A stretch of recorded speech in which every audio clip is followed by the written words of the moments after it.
Hello, friends. It's Sam Chaney reporting for Weaponized News. Today, March 4th, 2026. We have Ruckus on the line to go over all the news for you today. Let me give you a couple hooks. Mike Johnson says we're not at war. I don't know what they were killing a bunch of people. That's not a war to these Orwellian maniacs. So we'll go over that. The Orwellian propaganda coming out of the White House today. We'll go over the latest.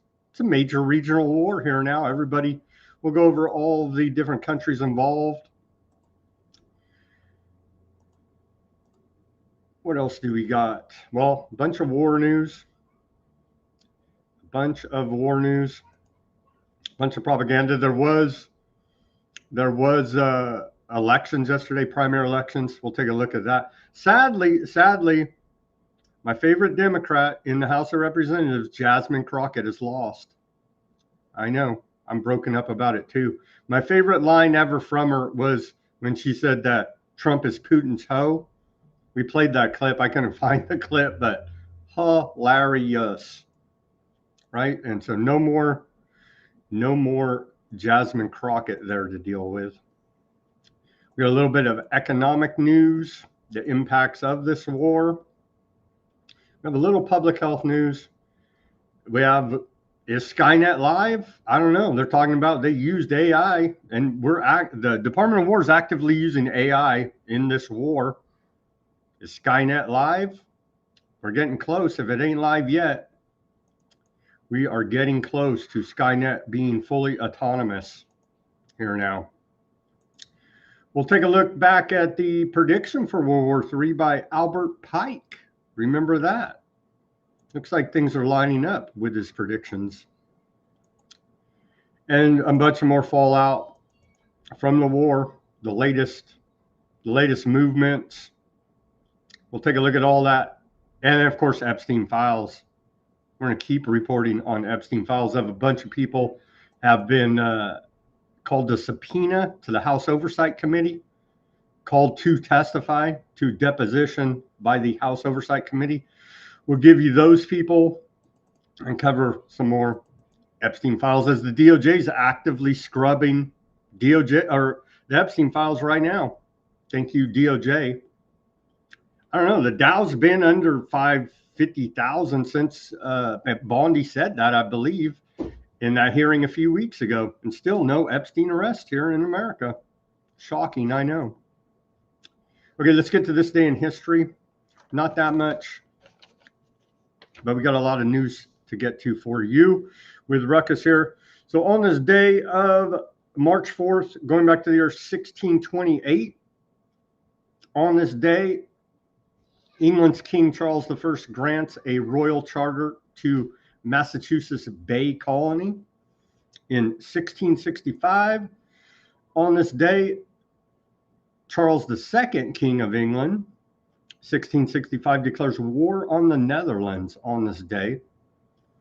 In 1699, the aardvarks are expelled from residing in the Free Imperial City of Lubeck, Holy Roman Empire. They were noticing on this day in 1699. In 1789, on this day, we saw the first U.S. Congress meets and declares the Constitution in effect. It was a meeting of 9 senators and 13 representatives, and then subsequently went on to violate the Constitution. So we do appreciate the never-ending lies from government. In 1793, on this day, George Washington's second inauguration as U.S. president, and Ruckus may like this one, the shortest inauguration speech of any president with only 133 words. They're in George Washington's second inauguration speech. And a bunch of other presidents on this day were inaugurated. We're not going to cover them all until they change the inauguration date. So a whole bunch of them, but just remember, they're all related through the same bloodline, except for Martin Van Buren, oddly enough, as it is. On this day in 1863, territory of Idaho was established. In 1894, on this day, we saw the Great Fire in Shanghai, over 1,000 buildings destroyed. In 1902, on this day, AAA, the American Automobile Association, is founded in Chicago. I think we have AAA gas numbers later in the show on the economy section. So AAA still going strong here. In the year 1918, on this day, we saw the 1918 Spanish flu, quote, pandemic, if you believe that. U.S. Army mess cook, Private Albert Gitchell of Fort Riley, Kansas, becomes the first documented military case of Spanish flu. Start of worldwide pandemic, killing an estimated 50 to a million people, allegedly, is because of the flu.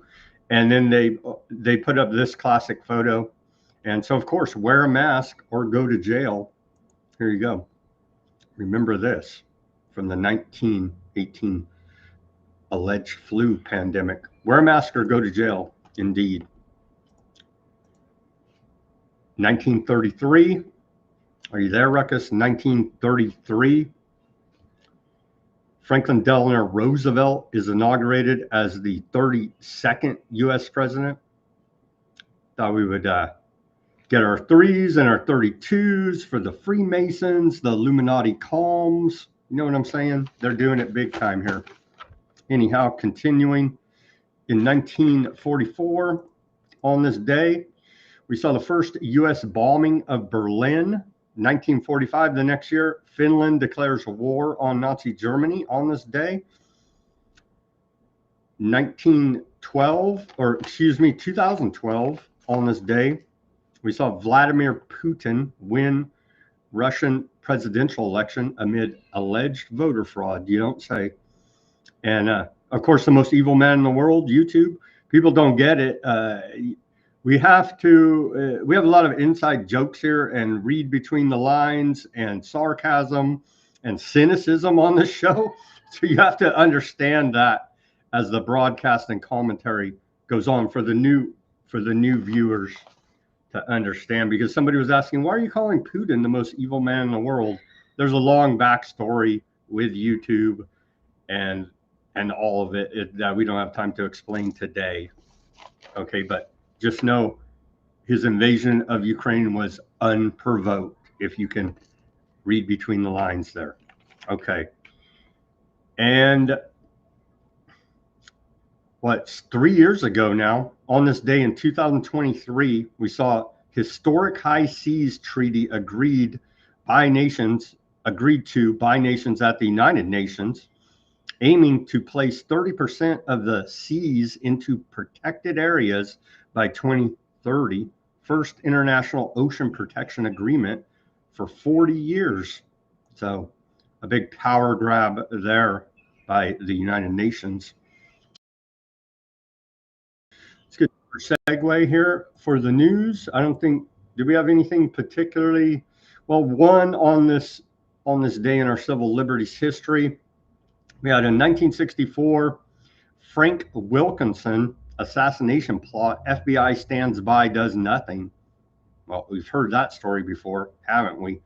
On the evening of this day, political activist and anti-HUAC leader Frank Wilkinson was the target of an assassination plot by right-wing extremists.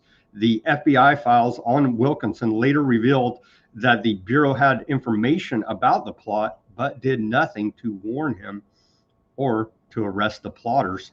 Wilkinson had lost his job with the Los Angeles Housing Authority on October 28, 1952, because of his political views, and from that time forward, because a political activist leading the campaign to abolish the House Un-American Activities Committee.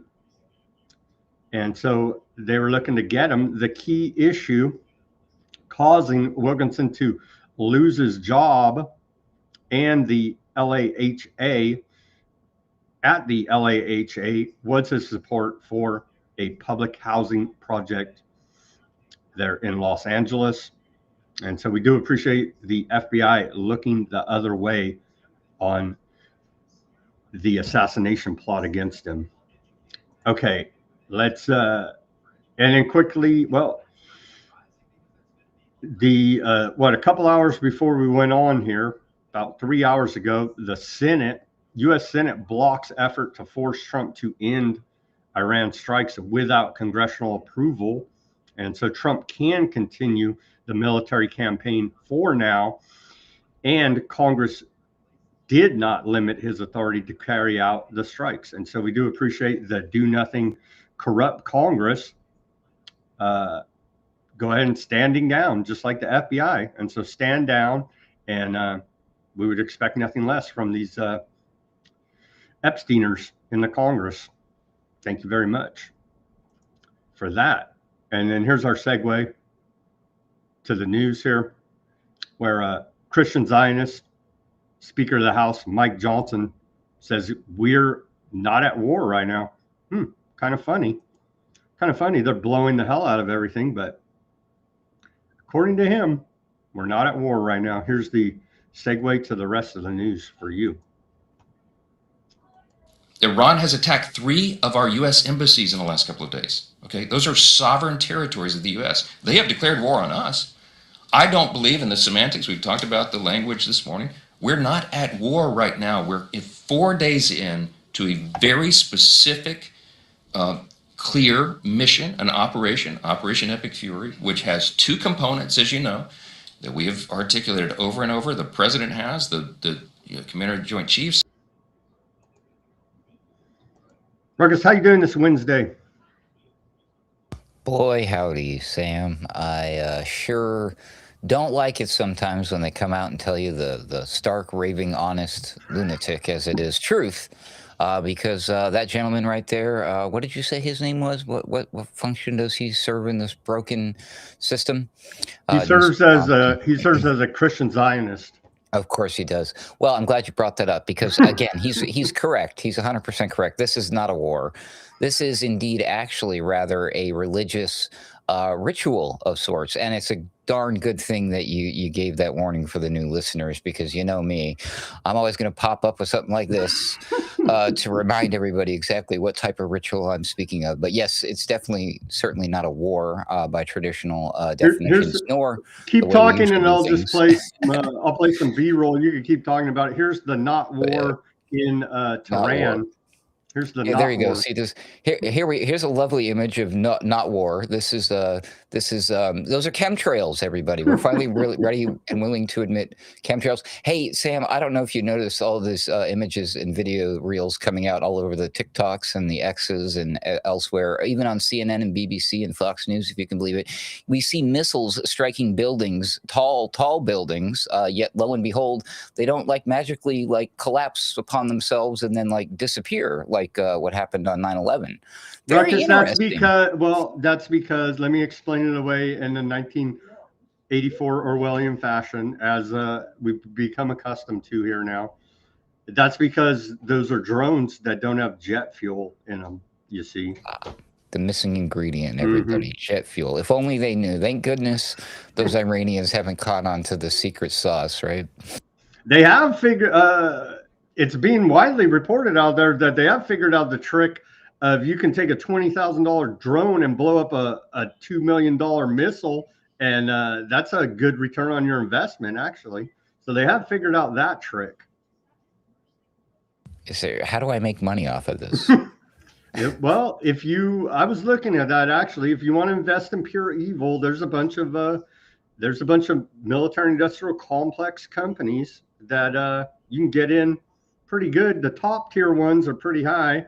Your Raytheons, your Northrop Grumman, Boeing, the household names are pretty high, but you can get in at mid-range evil companies pretty well right now, actually. My Palantir is not doing so well. Apparently, a bunch of the sheeple decided to wake up and grow a set of conscious. I guess we'll just say people are actually keen to the idea that they're spying on you, and they don't like that, allegedly. That's funny to me. But yeah, so those stocks aren't doing so well. But I imagine the Well, are you traditional sad? war stocks are good. Are you sad about OpenAI? There's alleged they're hemorrhaging subscriptions because Sam Altman raised his hand and said he'll turn Skynet live for the War Department. I have noticed because, in one of the many hats that I wear, I like to watch a lot of videos about AI news and programs and dabble with that stuff. And yes, there's been a mass exodus from ChatGPT to Claude. It's very funny to me. I'm like, made me take a pause for a minute because I know in the build up to this that Anthropic, their model Claude, especially the newest one, Opus 4.6 or whatever it is highly praised in the industry and amongst users, especially in enterprise and business and creative long form writing. This is not a sponsored ad or anything. I'm just saying from my own experience. So in the lead up to this, it's been, there's a lot of buzz about it, and it was like the hot dog in town, right? The new kid on the block. And even OpenAI was jealous. X is jealous. Elon Musk, he's jealous of everything, of course.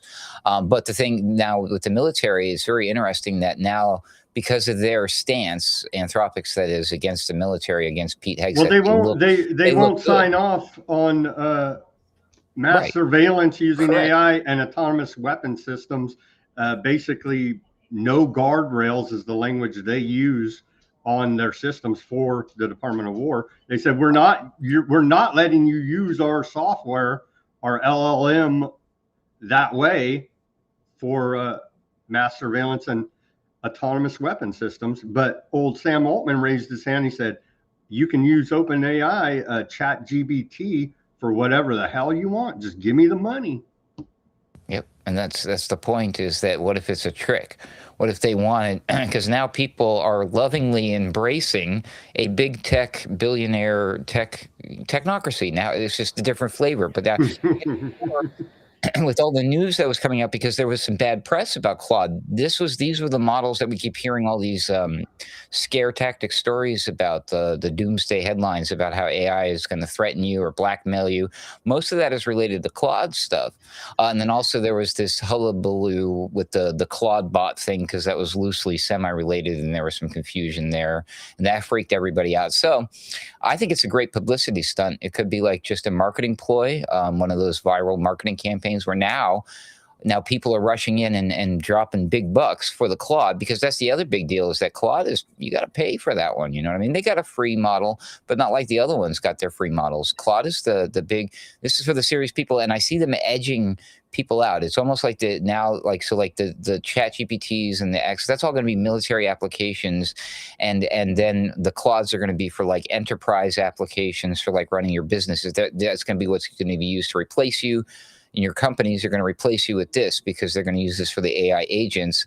And then you, the personal consumer, you get to make the AI slop videos with Sora or whatever, like that's, I really think we're going to get edged out of all of these things. Like the individual won't have access to Claude unless we have a special licensed and approved registered AI agent. That it's kind of like when you register a business. There's certain things you can do as a business that you can't do as an individual person. That's where I see that headed.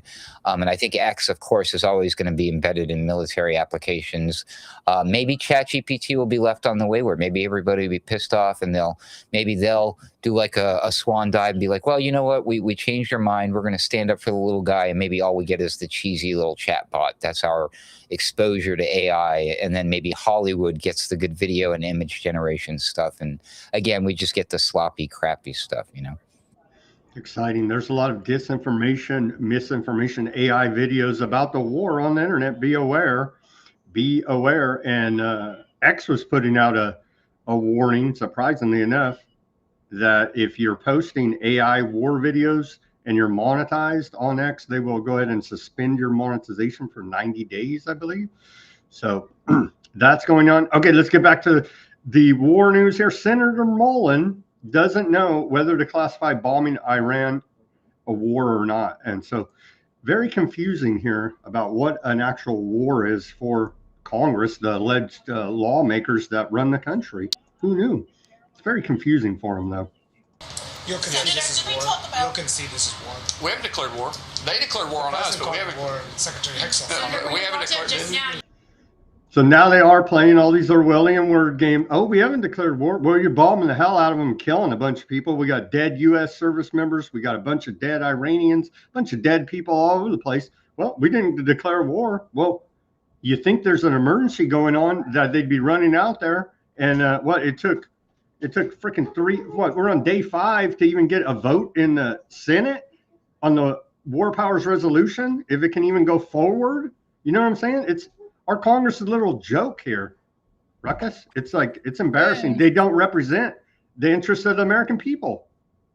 They're not moving at the speed of war. Remember, we had the speed of science, and now we have the speed of war. I mean, while these old fuddy-duddies are arguing about it in the halls of Congress, Trump's doing the thing, man. He's getting it done. He's already we torpedoed a freaking, I don't even know what it was, but it was probably illegal and it was in international waters. But we'll probably we got that. We got the details on that report. Yeah, the first torpedo allegedly to sink a ship out there since World War II. So we got, winning. That's exciting. Hashtag winning. And so, but take a look at this Senator, what the heck's his name? Mullen, right? Turns out he's a big war profiteer as well. He don't know we're in war, but he knows about the stock moves to make. Senator Mullen bought up $50,000 of Raytheon on December 28, 2025. This was before Venezuela and Iran operations. Raytheon has gone up 15% since. He sits on the Senate Armed Services Committee. So he's a straight up war profiteer. He needs to be prosecuted for it. Nothing will happen. He'll continue to be a war profiteer off of insider knowledge and then say, well, we're not in a war. And that's the Orwellian 1984 inverted reality that we live in here now, Ruckus. It's just semantics, you see. He's a terrible war profiteer. How are you going to profit off a war if you're not even in war? Makes no sense to me. I mean, it's like a logical fallacy from where I come from. But I mean, we have no evidence, of course, allegedly, that he has inside information. He could just be a very lucky person. Maybe he went and had his palm read, or he checked his He sits on the Senate Armed Service Committee, right? It's just a coincidence. What do those guys know? Nothing to do with it. What do those guys know? They don't know nothing. The Pentagon reportedly asked Congress for an estimated $50 billion in extra funds for the Iran war, according to a report out of Reuters. Let's play this flashback clip. Seems old General Wesley Clark. Remember that clip from Democracy Now! Way back in the day? Seems like we're living that clip. What are you talking about? Seems like his prophecy is now coming true. Let's play that clip where he's talking about all the places that we're going to go not have war with. About 10 days after 9/11, I went through the Pentagon and I saw Secretary Rumsfeld and Deputy Secretary Wolfowitz. I went downstairs just to say hello to some of the people on the Joint Staff who used to work for me. And one of the generals called me in. He said, "Sir, you got to come in. You got to come in and talk to me a second." I said, "Well, you're too busy." He said, "No." He says, "We've made the decision. We're going to war with Iraq." This was on or about the 20th of September. I said, "We're going to war with Iraq. Why?" He said, "I don't know." He said, "I guess they don't know what else to do." So I said, "Well, did they find some information connecting Saddam to Al-Qaeda?" He said, No. He says, "There's nothing new that way. They just made the decision to go to war with Iraq." He said, "I guess it's like we don't know what to do about terrorists, but we've got a good military and we can take down governments." And he said, "I guess if the only tool you have is a hammer, every problem has to look like a nail." So I came back to see him a few weeks later, and by that time we were bombing in Afghanistan. I said, "Are we still going to war with Iraq?" And he said, "Oh, it's worse than that." He said, he reached over on his desk, he picked up a piece of paper, he said, I just got this down from upstairs," meaning the Secretary of Defense's office today, and he said, "This is a memo that describes how we're going to take out 7 countries in 5 years. Starting with Iraq and then Syria, Lebanon, Libya, Somalia, Sudan, and finishing off Iran."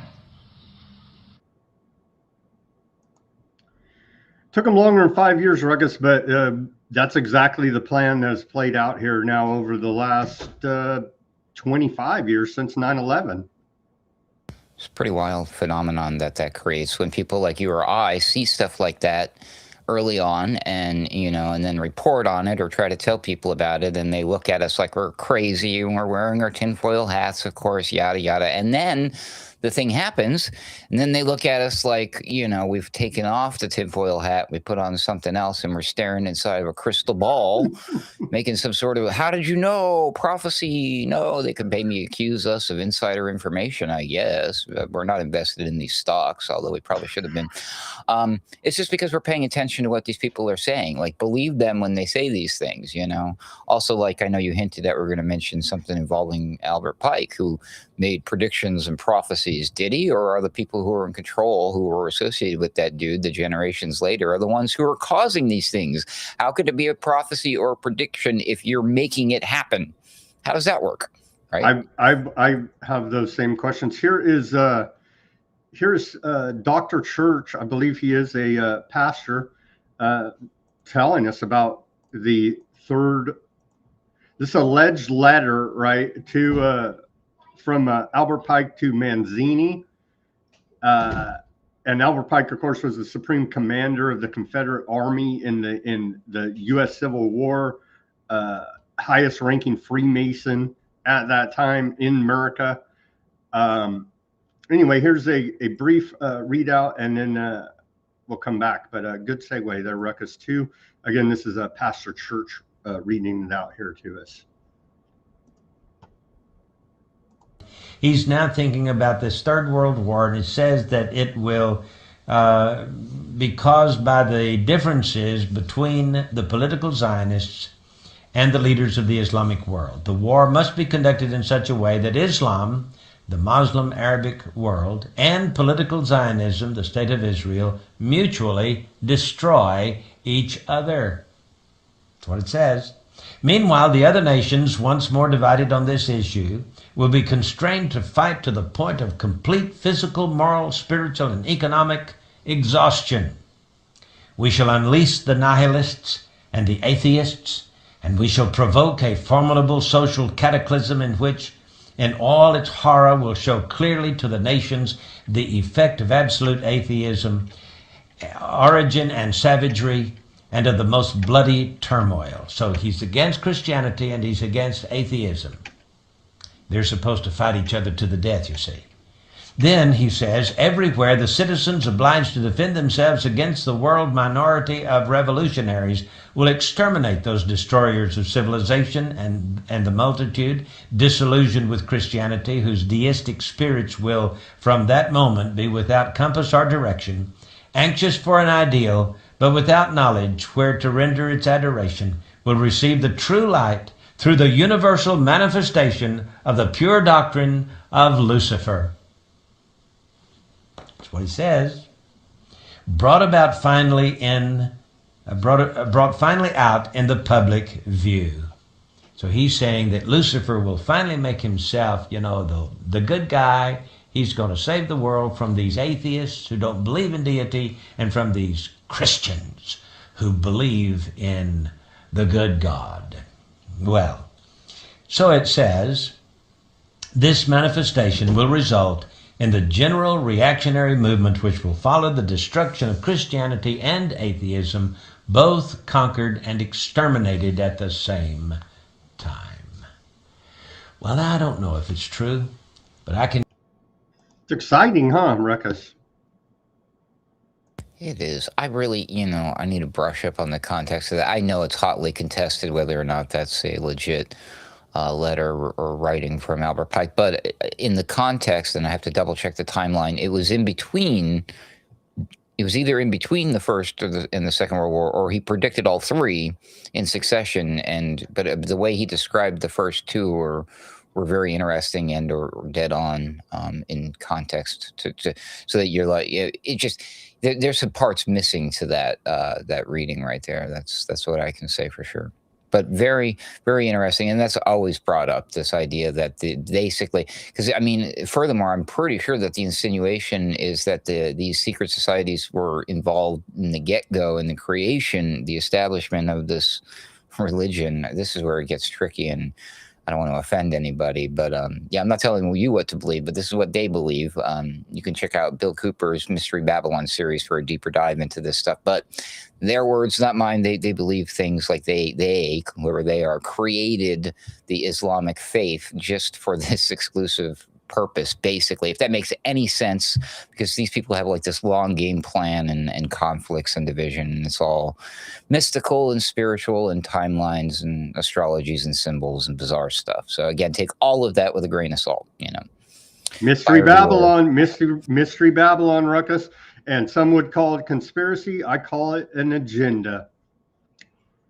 Okay, here's it's all flavored in that whole, ultimately, the red heifer thing. So it's crazy. It's like, wow, how long has this been going on? Well, that's why it's called Mystery Babylon, because it goes all the way back to the time when the Jews were enslaved in Babylon, and they allegedly carried forward some of the teachings and practices and other no things that they were doing there while they were slaves.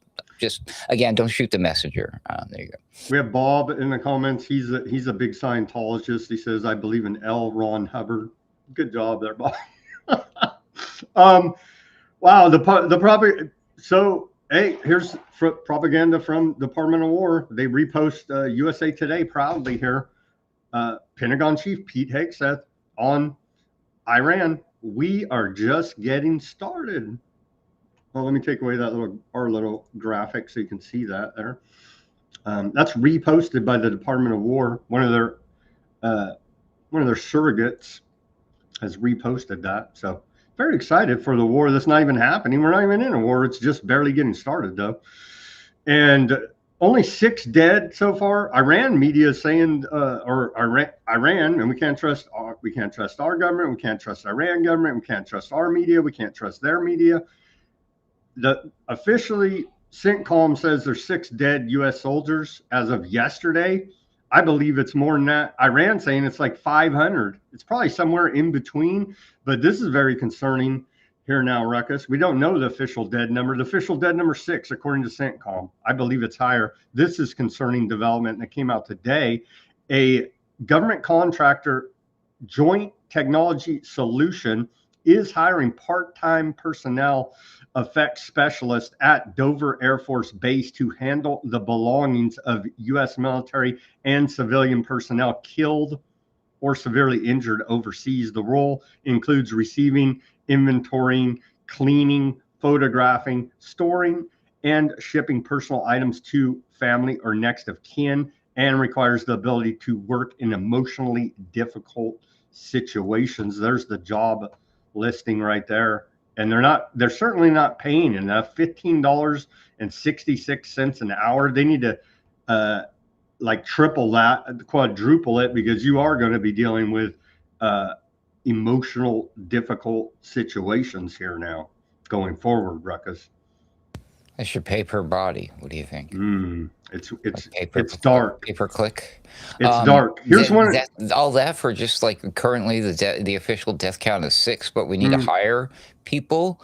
Yeah, my spidey sense is tingling. This does not bode well at all. And then also, what speaking of contractors, if they die? If something happens to the contractors when they go, does that count as U.S. soldiers? No, because guess what? We have a lot of U.S. contractors, hardcore, like mercenary type contractors out there at a lot of these bases and stuff. And do they officially count as U.S. soldiers? What if like 50 of those guys died? Would they say that they were, 55 soldiers died? Or would they say 5 U.S. soldiers died? Because, you know what I mean? The label, the words might be very important here. You never know. But it's definitely not 6 people. 6 U.S. people and or related to us.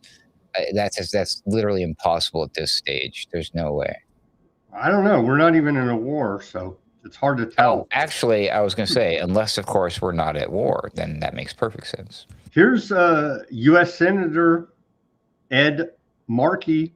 He got the briefings and says Trump is lying about Iran's nuclear capacity. He's lying about Iran's missile capacity, and he's dragged the United States into another endless war in the Middle East. As we continue to report here, nothing but lies. you can't trust the U.S.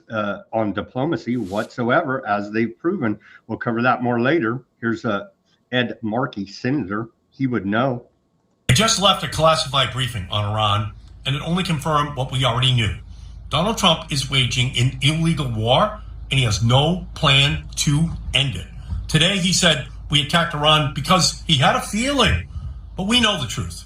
Trump is lying about Iran's nuclear capacity. He's lying about Iran's missile capabilities, and he's dragging the United States into another endless war in the Middle East. Trump is... If all that's true, what Senator Ed Markey saying, then Trump needs to be impeached immediately, Ruckus. Well, God, yeah, don't hold your breath. We can't even get a vote. He's already been impeached like 25 times or something. Here's little Marco, Marco versus Marco. They're even caught in their Orwellian web of lies here, but they just continue to lie. Here's little Marco on March 2nd, and then little Marco on March 3rd, our favorite day of the year, 3/3. Marco versus Marco here over the last few days, and the lying about this war that isn't a war, or is it? And why are we in this war? Yesterday, you told us that Israel was going to strike Iran, and that's why we needed to get involved. Today, the president said that Iran was going to get... Yeah, your statement is false. So that's not what I was asked very specifically. Were you there yesterday? Yes, I asked the question. So the president made the very wise decision. We knew that there was going to be an Israeli action. We knew that that would precipitate an attack against American forces. And we knew that if we didn't preemptively go after them before they launched those attacks, we would suffer higher casualties and perhaps even higher those killed. And then we would all be here answering questions about why we knew that and didn't act. What? That's one day apart. They're tripping over their own Orwellian lies here. And I guess he didn't. He needs to get a little closer to the president and pay attention, because the president himself said that he thought that Iran was going to attack America. He said, and I quote, "I thought Iran was going to attack us, so I did something about it," or something to that effect. But again, it was based on what he thought. He thought it wasn't, there was no net. We don't need any proof or evidence. At no point did he or anyone really say, other than Marco stepping in it there, that this is what's going on. So yeah, it was just because Trump thought that they were going to attack us, and he did the right thing. He did the right thing, Sam, because this is not war. Hashtag winning. Okay, a warning public service announcement for any U.S. citizens that may be out there looking for some kind of help. I don't know if I would be looking from the government, but it may be the only chance you've got. Here's the number to call if you're in the Middle East looking to evacuate. Again, evacuate. If you haven't already got out there, we'll relay the number +1 202 501 4444 for American citizens. They're looking for help evacuating. I don't know how much faith I'd put in this, but it's there if you need help, if anybody's listening. And little Marco Rubio out of the State Department, Secretary of State, has said American citizens in the UAE, Qatar, Saudi Arabia, and Aardvark land should all evacuate immediately. So if you didn't get the message, now you got the message. Again, our public service announcement to Americans that may be in harm's way here, doing our part. And there you go, the official announcement from the State Department. And if then you're still out there watching us, then what are you still doing there? Stop watching us and get out. Oh man, who knows? They probably can't get out, because yesterday old Christian Zionist Mike Huckabee, the ambassador to Aardvark land, was saying that the airports are shut, and we just don't know what you're going to do, pretty much. So I'm sure he's fine. Well, areas where people are advised against traveling to here now. And so for no war going on, there's a lot of places that Americans and Westerners in general should not be traveling to. Here's the public service announcement. Alert.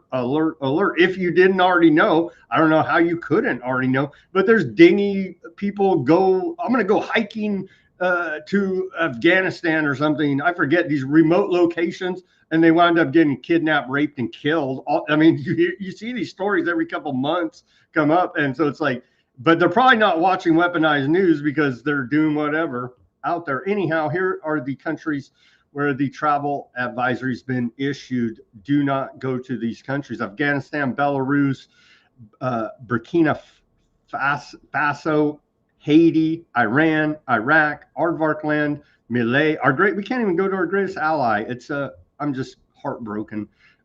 Mali, Niger, Palestine. I'm surprised they actually say Palestine. Russia, South Sudan, Syria, Venezuela, Yemen, and and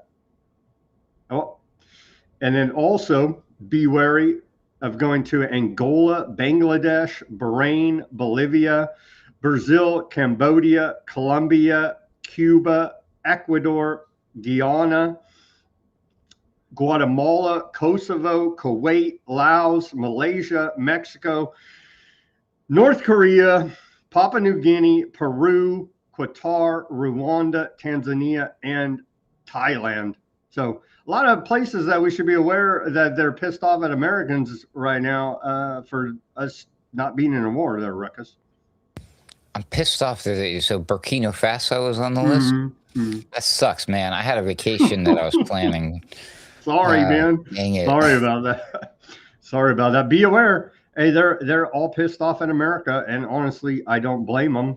I'm not trying to be anti-American here. I'm 100% pro-American, anti-war here, but we just can't have this. Okay, we just can't have this. Since the launch of Operation Epic Fury, this is coming right out of bobblehead Levitt lady, the White House press secretary, earlier today. She says, since the launch of Operation Epstein Fury, not a Freudian slip. No, it's Epic Fury, Epic Lies. More than 17,500 Americans have safely returned from the Middle East, with over 8,500 Americans returning home to the United States just yesterday alone. And so again, here are the steps as we're doing our public service announcement for wayward Americans out there. Go through the government bureaucracy if you think it can help you there. Step.state.gov, first step here, enroll and go through all of this, and maybe they'll help you. I don't know, man. It's not looking good, but anyhow, that aid is out there according to the State Department that may help Americans. So we're passing on that message, doing our part. Here is I get the War Department is putting out a lot of war propaganda footage. They're saying it's the actual footage. Here's a 20-second clip from little Marco Rubio where he says on this post, he says, we are well on our way to achieving the objectives. Hashtag Epstein Fury. Sorry. Epic Fury. Destroy their missile launchers, destroy their missile factories, destroy their Navy. They're bragging all over we destroyed Iran's Navy. They destroyed like 10, 15 ships, something like that. Iran has a small Navy. I searched it.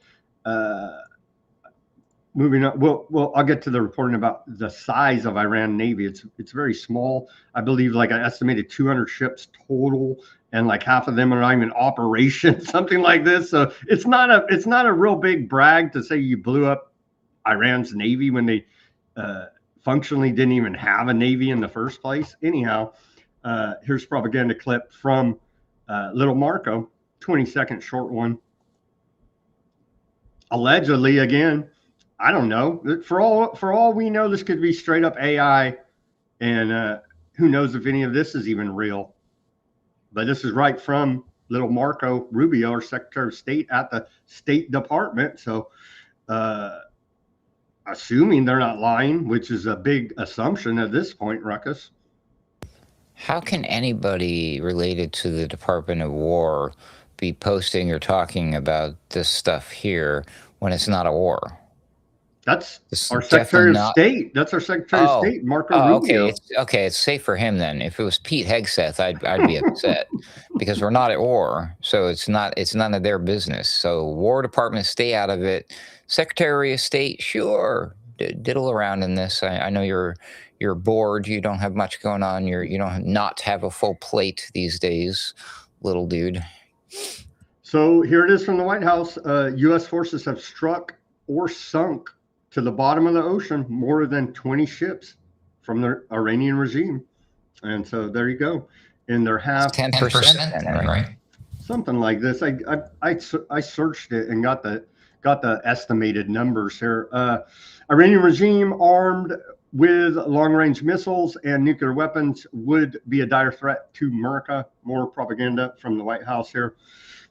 This is right from the White House. You can see there. We cannot allow a nation that raises terrorist armies to possess such weapons that would allow them to extort the world to do their evil will. Isn't that what America's doing right now? Actually, I think it is. But that's a tacit admission. Does that mean that's the reason we have them?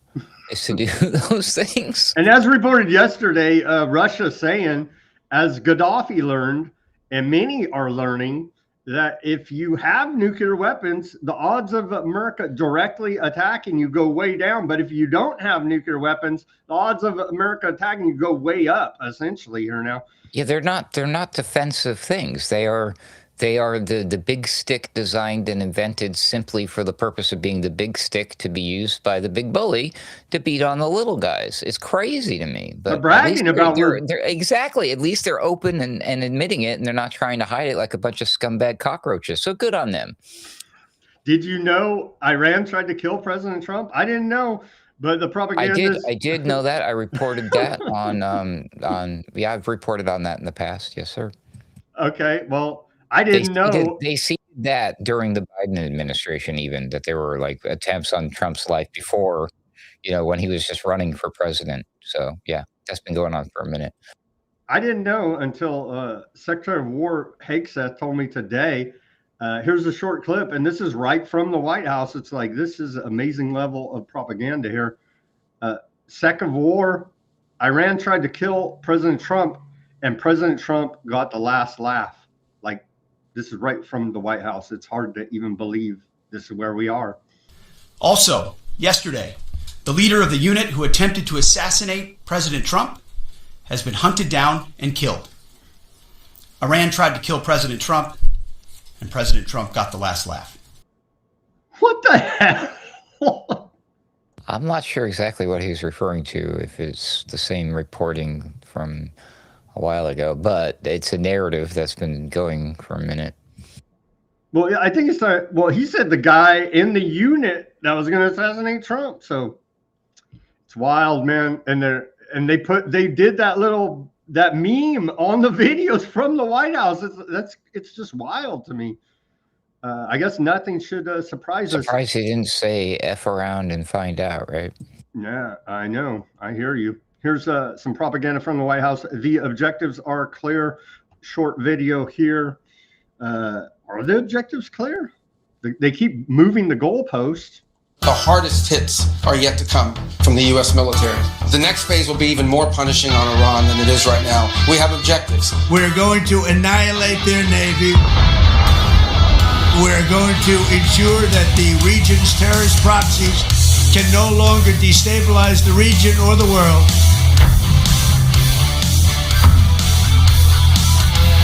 We will ensure that Iran does not obtain a nuclear weapon.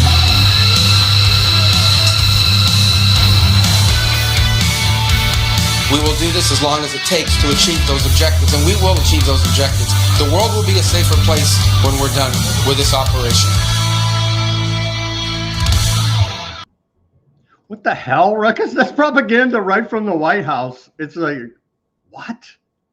And I'm not familiar with the music, but they usually use some of these copyrighted songs. I've never heard that before. So maybe there's a slight chance they're finally using like a Suno app to create like the music using AI, because it did seem kind of generic-ish. I don't want to offend the band if it's like a big hit. It's just something I'm not familiar with. So if somebody's going to send me an email, dude, that was Eric Satriani, bro. What are you talking about? Or something like that. I don't know. Whatever. Carlos Santana. Yeah, whatever. So again, U.S. CENTCOM, U.S. Central Command, and by the way, I think we should point out which which Peter Duke from the Duke Report first pointed out to me. Take a look at Central Command's logo right there. Interestingly enough, huh? Notice the map that the eagle and the shield are right over right there, almost like the Greater Aardvark Land project. Interestingly enough, there, Ruckus. And they're, go ahead. What was the map? It's hard for me to tell on my little screen here. Was it like the North American technique kind of thing? No, it's right over West Asia. Oh, well, that makes perfect sense, right? Oh, well, actually, it does make sense. Let me put it up there again. It's kind of small to see, but it's right over Aardvark Land, West Asia, where we have all our business. Yeah, all our that bases. does make sense. All our bases are there, and all of our Navy. And so Iran built its country around all that. So I searched. How dare they? I don't know how they managed to do that. That was pretty wild. Stupid on their part. What were they thinking?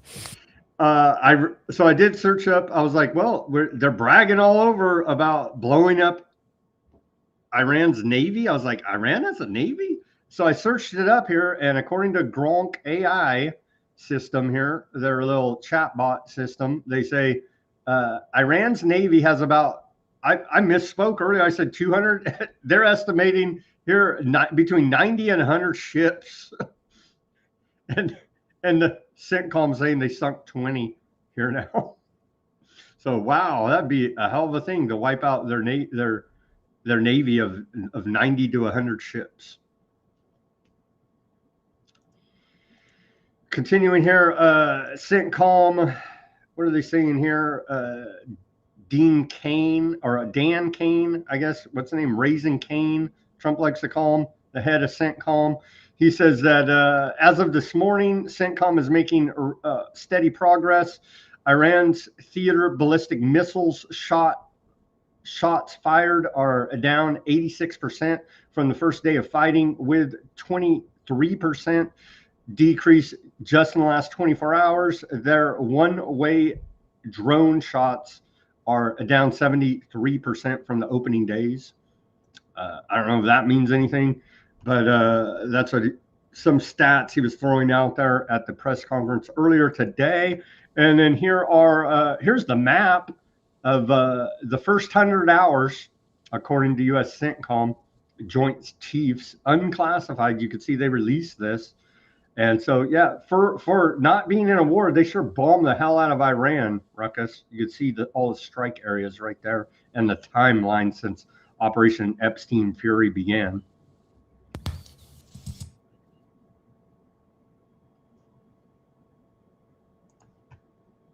Oh, yeah, that looks like a bad rash there. Remember Trump's rash on his neck? So now UK and France have deployed ships. They kind of hemmed and hawed at the very beginning. Now they've been dragged in. But NATO is still holding out here, it appears. Okay, here are all the countries now involved in the Iran conflict, since it's not a war. Do you need to get a glass of water and take a deep breath before this lengthy or No, they did the damn thing on me again. They put it behind a paywall. Yeah. Anyhow, I'm gonna have to circle back to that report. That was a good one too, though, to name all the countries here. Okay, continuing, we'll circle back to that. Iraq has plunged into nationwide blackout as U.S. tells citizens to leave immediately. We covered that. Financial Times, how AI fakes are turning satellite images into war misinformation. Yeah, be careful.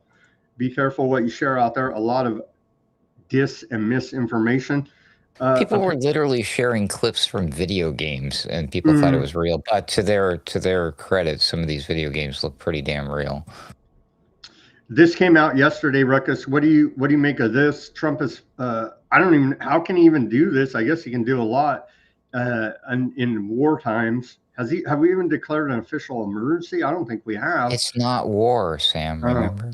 Well, for not being in a war, Trump has now put the U.S. taxpayers on the hook for ensuring global shipping. And look at the exact language he uses here. Now, effective immediately. He put this out yesterday. That is Trump. He says, effective immediately, I have ordered the United States Development Finance Corporation, DFC, to provide at a very reasonable price political risk insurance and guarantees for financial security of all maritime trade, especially energy traveling through the Gulf, as all these shipments around there are being threatened. But do you like how he said all maritime trade there, Ruckus? Well, he's a gangster, all right. This is good for America, though, at the end of the day. But what kind of America? We can debate about that later, hopefully. But are we under maritime law? Is threw up my conspiracy feelers. That's a rabbit hole I try to avoid at all costs. The people get in so much trouble with that one. Yeah. I'm not going there, but yeah, you do you. Yeah, no, I know exactly what you mean. Absolutely, yeah. The language there is kind of interesting, but you know, there could be no there. I mean, we are talking about I don't know the proper word here, but maritime naval activities. I'll just leave it at that. So you know, maybe. Cuba suffers, and by the way, Cuba's been under siege for ever since before even Venezuela kidnapping of Maduro, and so Cuba suffered a massive blackout affecting much of the island, including Havana, as the national energy grid, with a huge power deficit, fuel shortages, and failing power plants. The outage hit large parts of the West and Central Cuba, with officials warning that rolling blackouts of up to 12 to 20 hours a day could continue amid the country's deepening energy crisis. And so the Gulf of America is there's a blockade for food, water, medicine, energy going into Cuba right now, as we're attempting to take down the Cuban government. As well as it appears we've launched a global war here to build the American technate. The next report here, Ruckus, U.S. launches military operations in Ecuador, report out of Politico. And so, but it's all to fight the failed war on drugs, so I guess we should applaud it. Don't do drugs, kids. The joint military operation with Ecuador targeted what the U.S. called designated terrorist organizations in the country. U.S. forces have launched military operations with Ecuador against designated terrorist organizations inside the South American country, Southcom said yesterday. And here's the report from Southcom yesterday. Ecuadorian and U.S. military forces launched operations against designated terrorist organizations in Ecuador. The operations are a powerful example of the commitment of partners in Latin America and the Caribbean to combat the source of narco-terrorism. Together, we are taking decisive action to confront narco-terrorists who have long inflicted terror, violence, and corruption on citizens throughout the hemisphere. Okay, so we got over 150 dead alleged narco traffickers on both sides there of South America, on the Pacific and the Atlantic. Extrajudicial killings by Southcom. No judge, no jury, no evidence. You're just whacked. And now we see this action in Ecuador. So I guess we just go around all the place and send in our military and say there's no war, and just call everybody narco terrorists. Yeah, and just keep reminding yourself this has nothing to do with oil. It has nothing to do with the world's energy. Has nothing to do with building the American technate. It's just all keeping us safe from the drugs that they don't bust old Purdue Pharma, Johnson & Johnson, and that whole crew that brought about the modern opioid epidemic in America here, Ruckus, because the military's keeping us safe from the narco traffickers, you see. You know, it would really, really throw a wrench in everybody's plans right about now would be some sort of free energy technology. Anyways, whatever. We can't have it. We can't have to that guy. We can't have it. We can't have and I wouldn't even say free energy technology. I would use the language that old Thomas of Alpha Mega Energy uses: breakthrough clean energy, alternative energy. And we can't even have that. We can't have anything but Rockefeller oil oligarchs profiteering to high heaven. We have that coming up here. It's probably for our safety and our convenience, Sam. Very true, very true. And for the environment, of course. With that, we're at the top of the hour, but quickly, government still leads as nation's top problem, according to Gallup poll. And again, I don't believe many polls, but this one is right up my alley, so I choose to believe it. Anyway, didn't look into the polling methodology, but I do like the result here. America's top problem, is the government. You can see the green line: government, Congress, politicians. Indeed, that's our number one problem compared to immigration. Is number two there at 20%. You could see on this graph, and then the economy, it's edging up there. I'd say the economy is a major concern at this point, and high cost of living inflation. That's kind of the same thing as the economy. Anyhow, so what do you make of this? It's a good sign that Americans, according to this Gallup poll, see government as the nation's leading problem. Well, where have you been my whole life, people? Welcome to the party, pal. Right? Geez. I also heard, I was listening, who was it? Gerald Celente on with Judge Napolitano. He called it, give him credit. He said, when all else fails, they take you to war, right? And so he's been spot on. 100%. And he's, I didn't come up with the original idea that Trump was going to attack on the weekend. I've been hearing him say that for a long time. So that's why I was just repeating. Oh, yeah. We didn't give you credit either. Well, I'll give you credit. You give him credit. But you guys together called it on the money. But again, I'm not looking into a crystal ball. I'm just paying attention, and standing on the shoulders of giants sometimes. But anyways, regardless, he did mention, what was the point of this? What were you just, damn it. There was a point to this. There's according to this Gallup poll, the government is the nation's leading problem. People also are not in support of this war, or I guess this non-war, whatever it is. I was pleasantly shocked that a lot of folks are not down for this, based on some recent polling. So that's good. That's good because we live in an echo chamber sometimes where our biggest enemy might not be that big. They did this kind of thing during the miracle time where they would say oh, so many people have taken the thing. So many people are scared of the thing. So many people are, but when you run into people in real life, they're like, oh yeah, no, I'm not taking, you know what I mean? So I think a lot of it is to make us think that there's a lot of MAGA supporters still out there, when I think in reality, he's lost pretty much, all of his supporters over everything. I mean, if you haven't by now, over all the things, him taking us into war with Iran should have done it. You know what I mean? Otherwise, you're literally just brain dead slug on the floor who's still wearing the red baseball cap. Sorry to say it. Ruckus, there's Q conspiracy out there saying that this is all part of the plan to take out the deep state. Those people aren't real. I'm yet to meet one. Again, I don't believe this for a second. If you're a real Q, you believe in that, and you're a real flesh and blood human being, I would love to meet you and talk to you over coffee. Let's do it. All right, let's take our live commercial break at the top of the hour. Thank you, everybody, for tuning in. I do see you have quite a good audience there going on the YouTube, on the Rumble.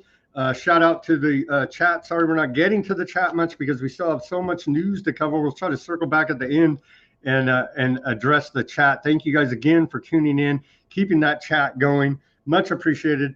Here's our live commercial break. Everybody go to weaponizednews.com, get yourself some stickers. Same thing, the easy pitch, right? Every day here.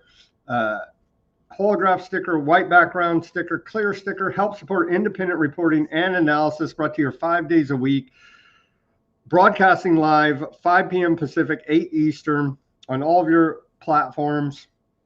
Go to weaponizednews.com, get yourself some stickers. We got holograph sticker, the white background sticker, the clear sticker, put it on your laptop, your bumper, your guitar, your work locker, your hard hat. We got shirts with the logo. We got custom shirts, baseball caps, beanies, coffee mugs, all kinds of gear for your patronage at Weaponized News store. Go take a look. We take donations as well. If you don't want to patron our store, buy me a coffee, Cash App, Bitcoin wallet address, the store link all in the description below this video. Easy to help us out any which way you choose. The easiest way, if you don't have any money in this golden age of Trump's economy, you can simply give us that like, share, subscribe. All that's free. All of your support, any which way you choose to give it, is much appreciated. Thank you very much. Ruckus, go ahead and plug, please. Thanks. Y'all know, head on over to alternatecurrentradio.com if you want to catch up with some of the stuff me and my friends and colleagues got going on over there. In particular, see my Hillary Clinton fake accent came out.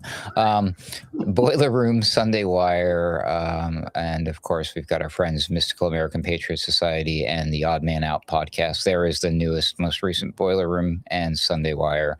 In case you folks missed it, go check it out, alternatecurrentradio.com. There you go. And all of Ruckus's other services, you can direct message him. Plug your other services quickly there, sir. Yeah, I do like websites, graphic design, anything you might need as a small business owner, individual entrepreneur, content creator. Maybe you're looking to incorporate AI into your job because you want to fire everybody at your workplace. I can show you how to do that. That's what I do as the word slinger. I'm just kidding. But I can help you with how to use AI to help you write your social media content or make images and stuff like that. Or, of course, I can design logos or your own social media content and images written and created by a real human being if you're into that. Hopefully you're into that, but yeah, hit me up.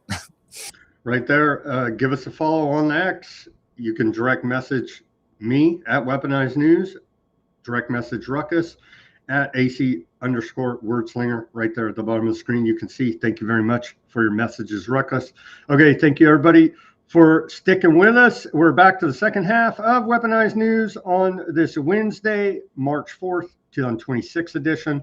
We just got done covering a lot of war fallout. There was elections yesterday. Sadly, I'm very sad now here, Ruckus, because my favorite Democrat in the House of Representatives, Jasmine Crockett, has lost. And so can we start calling this other Democrat Talrico, James, how do you say his name? Talrico? Can we start calling him a racist, bigot, misogynist because he beat this black woman? This guy beat Jasmine Crockett in the primary there. So I'm going to start calling him a racist, bigot, misogynist. What do you think?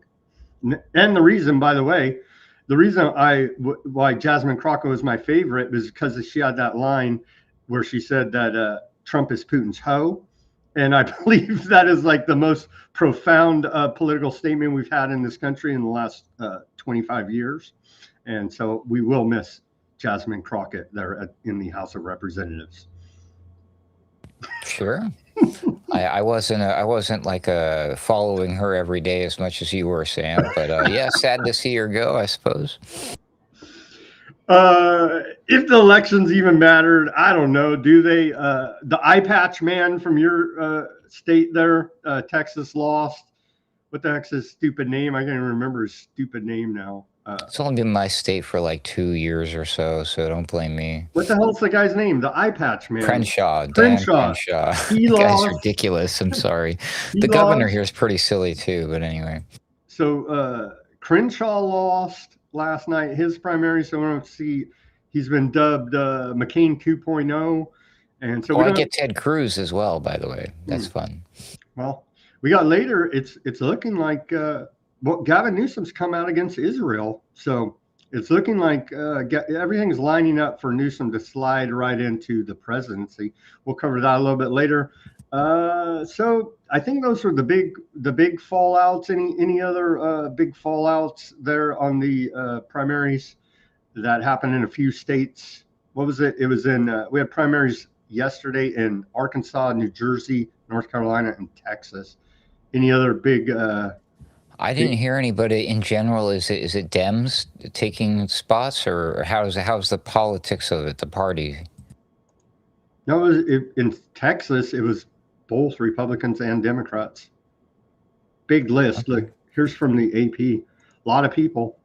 All these. It's one of those things. Okay, yeah, didn't really pay attention. There's a lot of people trying to act like, well, they want to work for the crime syndicate known as the government.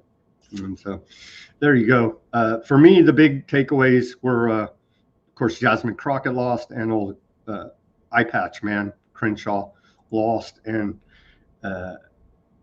yeah. Anyway, Maybe Crenshaw can join as co-host with Dan Bongino, and they can do a podcast and yell about everybody, and you're like, well, you're black-pilled, and you're like, no, you guys are lying criminal federal propagandists, and so there you go.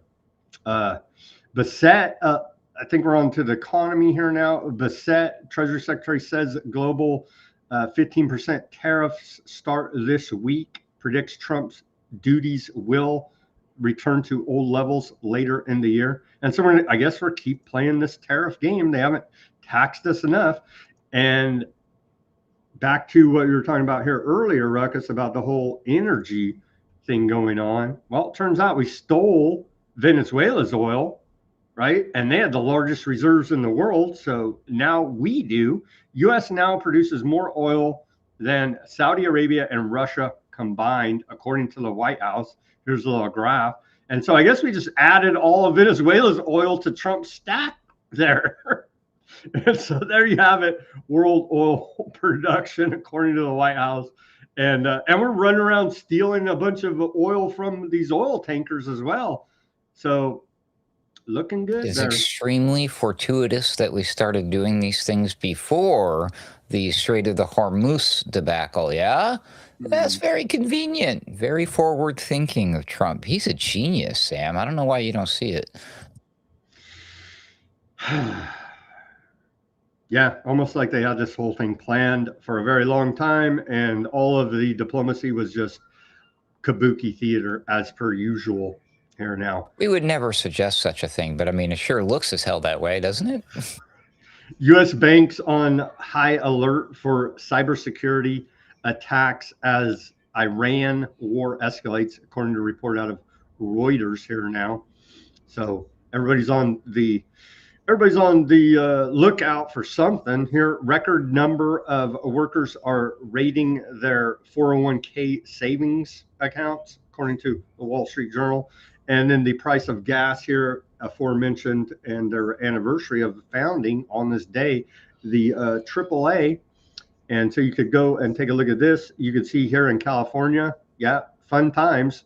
We're getting screwed big time by the state government on top, and they're shutting down refineries. And so they're talking about $9-10 a gallon gasoline in California this summer if these trends continue. Ruckus, you're looking a lot better over there in Texas at $2.81 on average per gallon of gas. You could check out your area, but yeah, not looking good. And we haven't even seen the repercussions from the Strait of Hormuz closing and the attacks on different oil refineries around the West Asian region.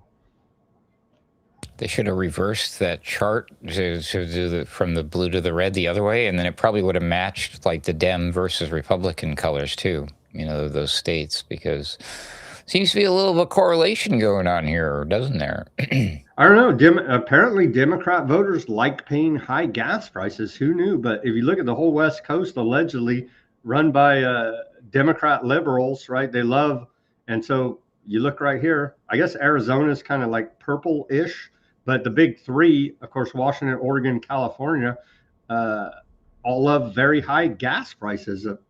Apparently, who knew? We'll stop calling them blue states and call them red gas states.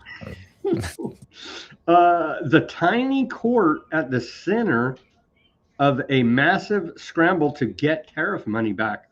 And so, as reported yesterday, there's been over 2,000 lawsuits launched suing Trump administration. The Court of International Trade, a specialty court that settles technical trade disputes, will determine whether and how refunds are issued, as last week the Supreme Court ruled Trump's tariffs are illegal.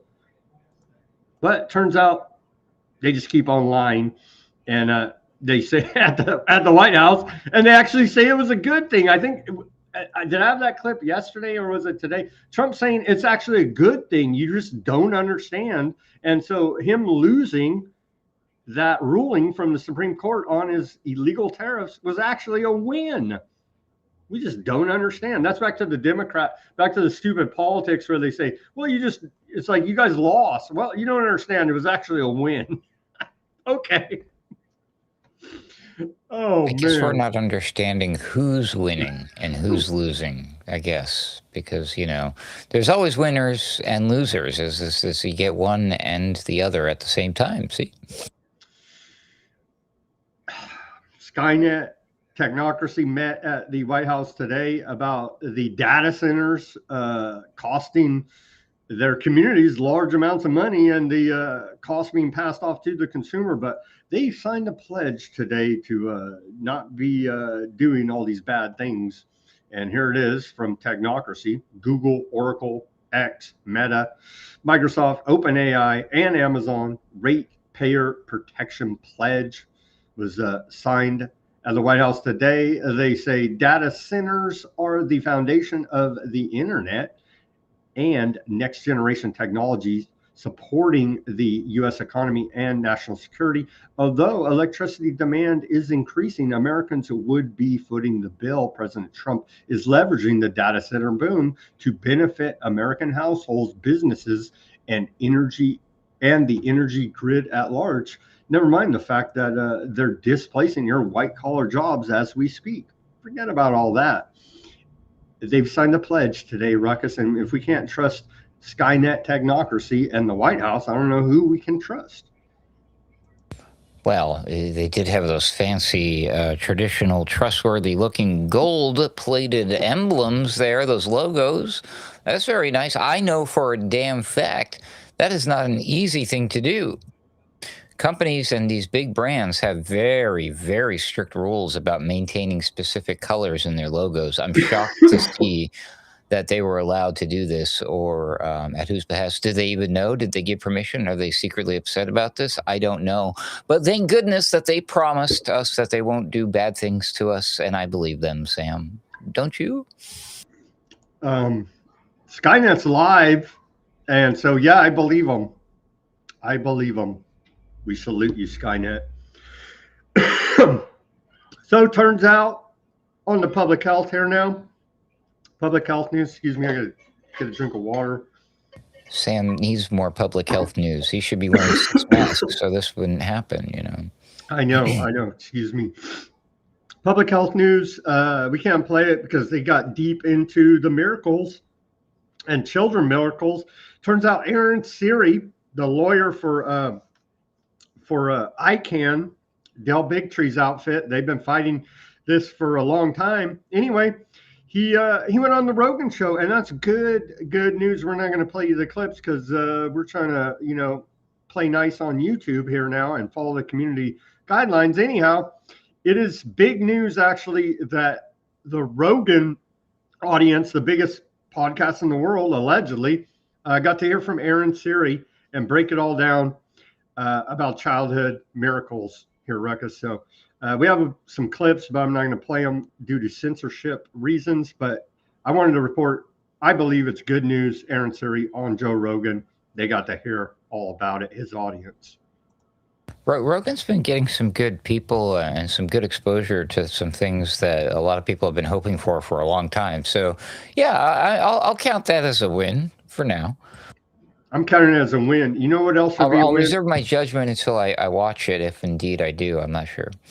Well, you know what else would be a win is taking the brain chip. And so here's Elon Musk. With something like Neuralink, we effectively become one with AI, i.e. the singularity. And so here he is. And so this may or may not help your public health. If we are symbiotic with AI, where there's this essentially a merger of human and machine intelligence, then we may be able to address the relevance question. We have interwoven human and machine intelligence, and got something like Neuralink to augment human intelligence and improve the symbiosis. Does Elon Musk already have Neuralink brain chip? Is he MK Ultra? I'm thinking all of the above here, Ruckus. If he does, that shit ain't working. I cannot understand a word that guy says. If they could only implant a chip that would make him understandable when he speaks, that would be wonderful. Somebody get right on that ASAP, please. Thank you. Yeah, no, I mean, that might actually be an older clip. This is exactly what he's talked about for years. This, I mean, way before. And that's why I don't trust this guy for a second, because he was like, oh, he's warning that AI and the machines are going to take over. And the only way that we can succeed or make it as a human species is with these brain chips. And then, and then he buys X, and then, he creates an AI company. And then, he's into brain jobs. What the hell are you doing, bro? This giant overlapping conflict of interest, obvious cottage industry that he's building there. And it's a joke. I literally started my day on X today saying that X wants to eventually become the everything app. That's going to be a monumental task on their part, considering right now it's everything's crap. How are you going to go from everything crap to everything app, Elon? Explain that to me. I might be interested in investing, but I don't see it. I really don't. I see people leaving your platform because of the way you treat them, the way you shadow ban them. Freedom of speech, but not freedom of reach. We had Jeff Dornick on here not that long ago, and you got platforms like that and alternatives. Plus, people are just like unplugging because they're sick of this garbage. X has turned into like this clown show of nothing but traditional mainstream war propaganda being shoved down your throat like a fire hose drink worth in your face of war propaganda from those blue checkmark a-holes. And it's absolutely disturbing, disgusting. And I might be departing X soon. So if I do, we'll have some new information on how you can reach me here on the show. Yeah, X to be the everything app. Don't take the mark of the beast. Don't take the brain chip. Some good, I believe the health department's doing there. Well, I'll show you the post here. They say at HHS, we will not stand for states removing children from their families and transitioning them to a new gender against the parents' will. This week, we notified all 50 states that exercising sincerely held religious beliefs should not constitute child abuse or neglect under federal law. Another one of these. The Trump administration is passing a law that says the sky is blue. You're welcome. Winning. Way to go. Hashtag winning. So we have no Epstein arrest, but we do have these reports of arrests. And so here's Harmeet Dillon, sidekick of Bondi over there at the Justice Department. I think she's the head of the Civil Rights Division. Anyway, she posted this earlier today. She says, as of Monday, all 39 individuals indicted in the attack on City's Church in Minnesota have been arrested, 2 of them while abroad. So I'm glad they did a nationwide, even international manhunt for these people, but we're still looking for anybody on the Epstein list to get in any type of trouble whatsoever. This was Jim Jordan, Mr. Political Theater, as per usual, talking about 98 people have been indicted. Do you happen to know how many Somalis? And they're still beating that. They're playing the Somali psyop still, with hearings with old Tim Walz there. You can see right here. We won't even play it because it's just beyond the pale of ridiculousness at this point.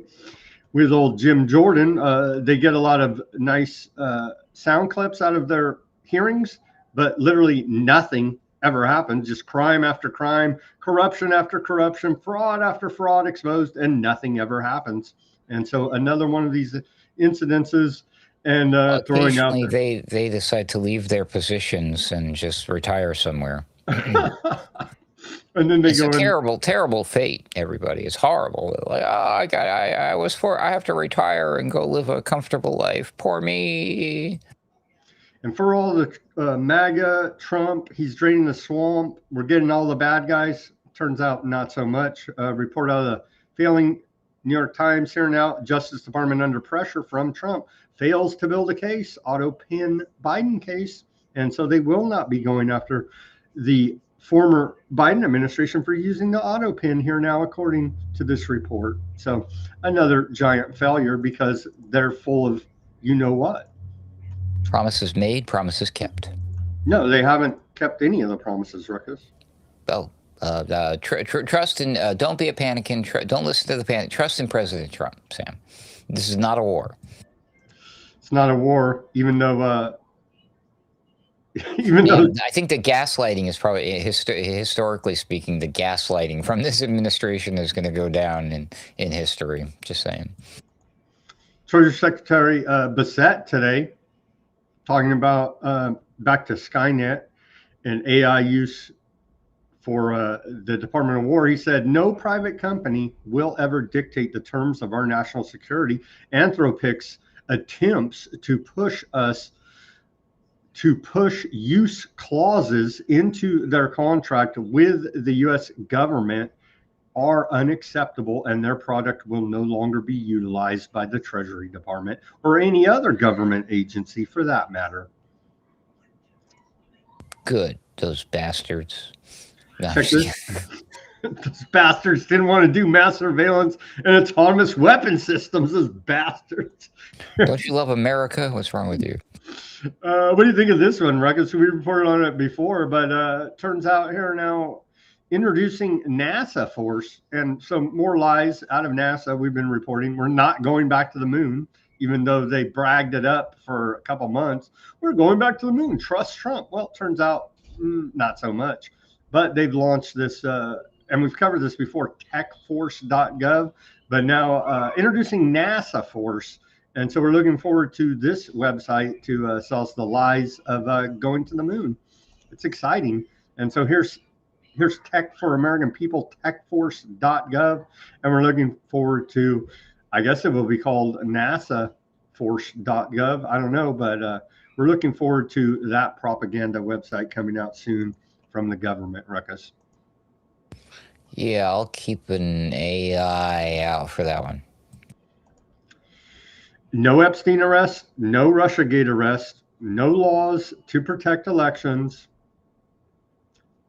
giant more debt, Fauci still a professor at Georgetown, and a giant Middle East war, to paraphrase a post here by Dissonant Media with old, well, we'll play this short clip of MTG and Megyn Kelly. Are any of these people even real? I don't know.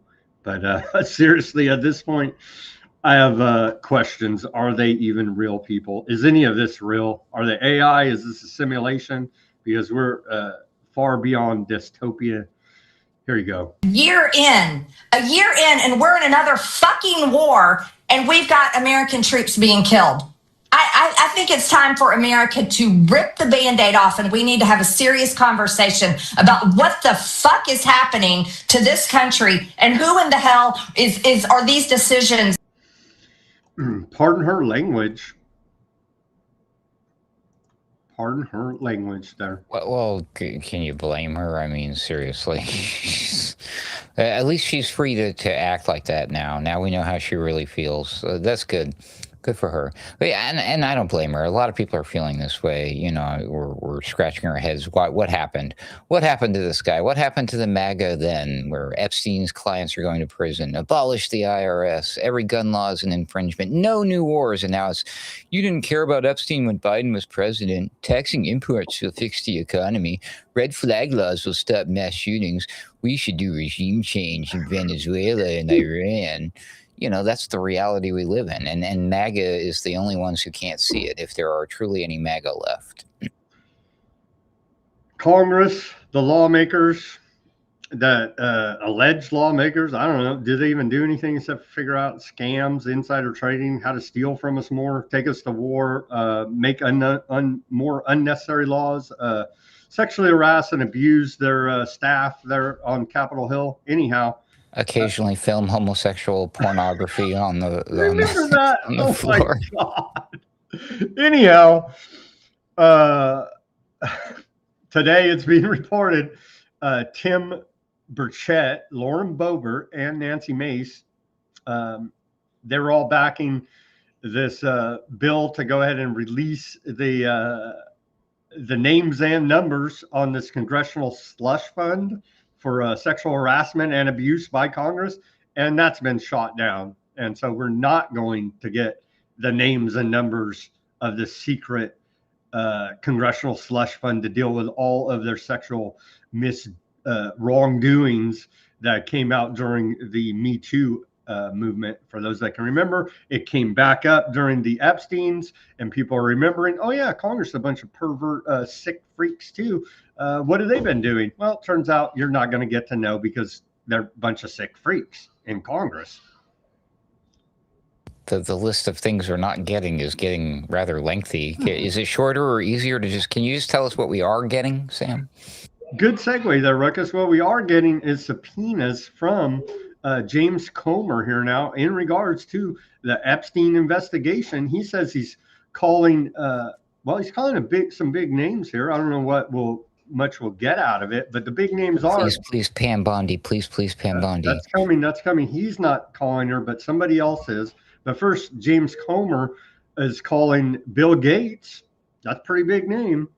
Bill Gates, your and mine and the world's doctor that saved the world during the bad times, that cheated on his wife and got divorced and all that. But he's still trying to depopulate the world and hasn't stepped down from his foundation. So things are still going well for Bill Gates. Bill Gates, Catherine Ruemmler, that's that Obama attorney woman and top Goldman Sachs attorney. She's actually resigned. Some shame. Bill Gates said he was sorry, but and couldn't talk at his India conference. But it turns out there's arrest warrants for him in India as well for his miracle job saving all the children there. His talk was going to be about AI, I believe, by the way. Mm-hmm.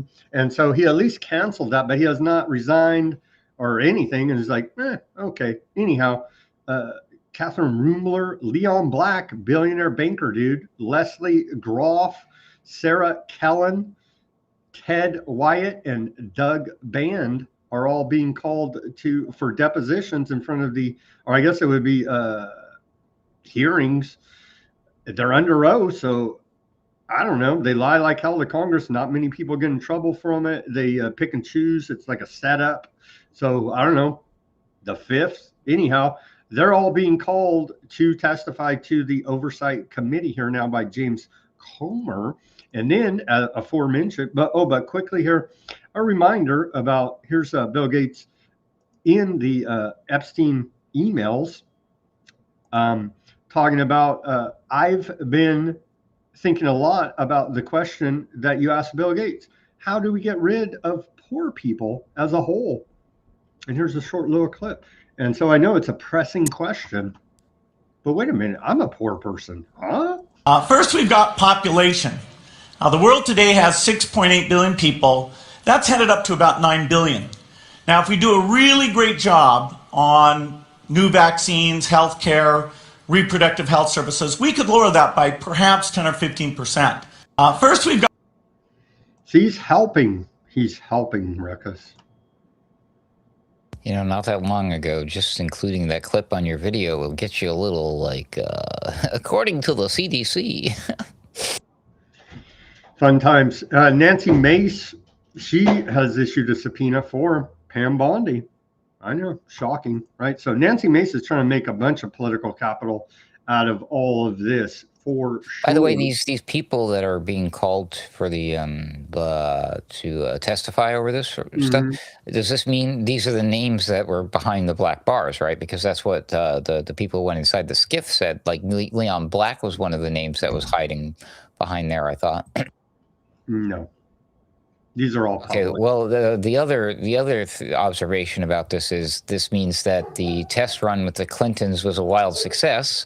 Everybody was going goo goo gaga over that. I caught little tidbits of it, and I was like, man, what a freaking you-know-what show.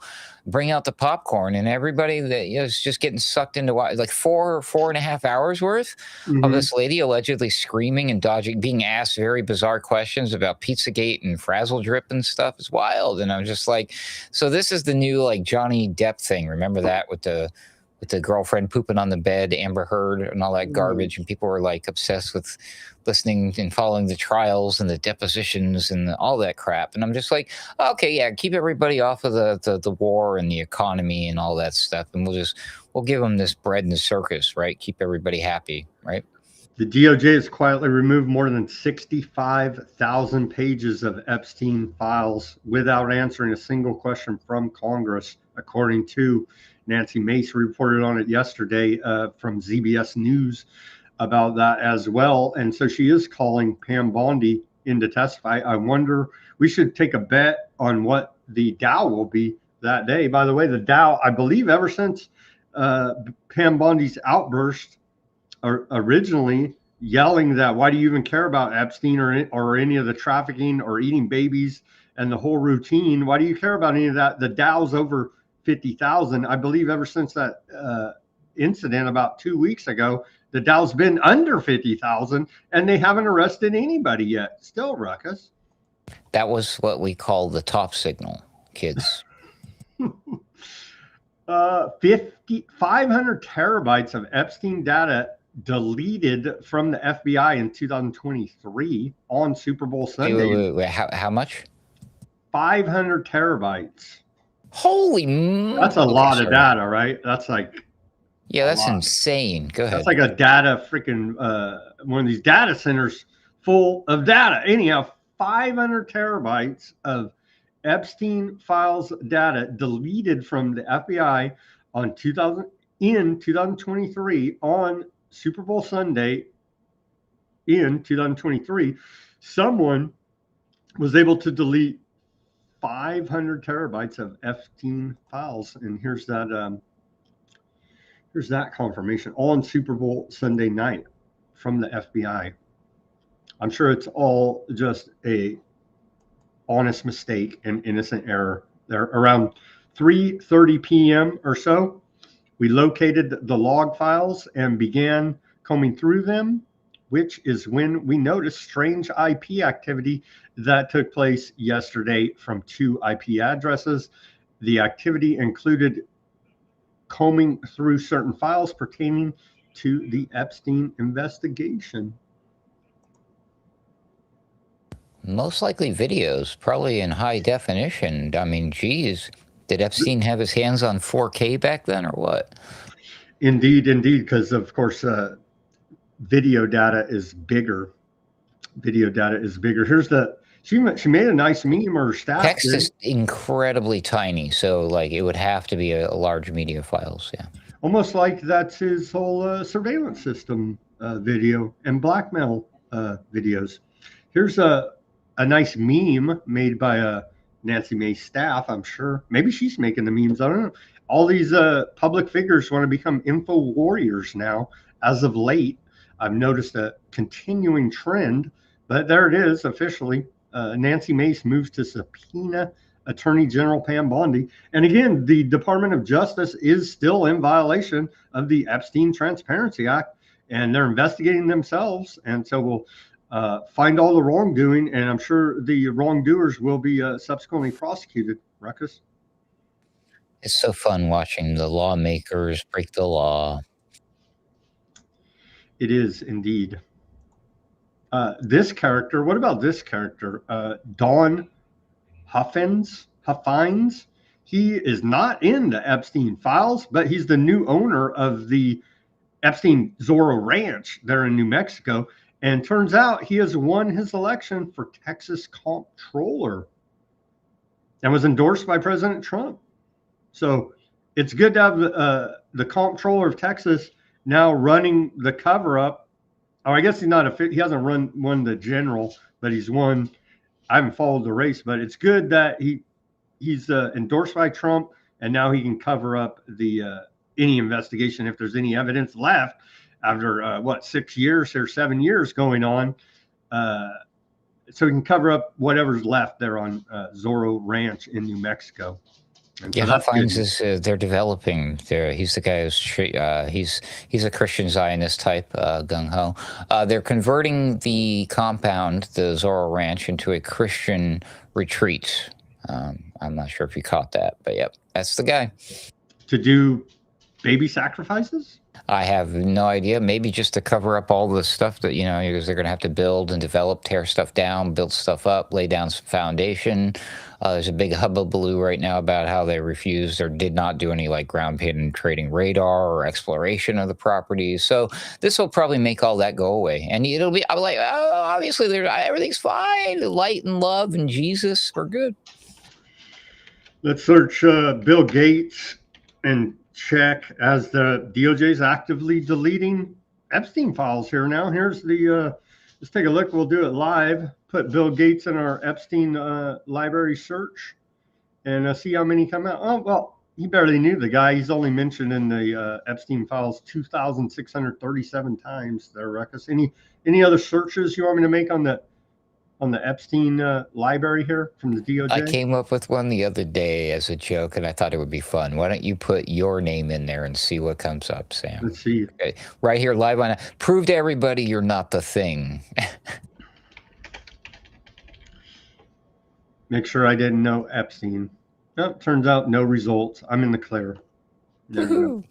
Excellent. You don't have to bother searching for my name. Please don't.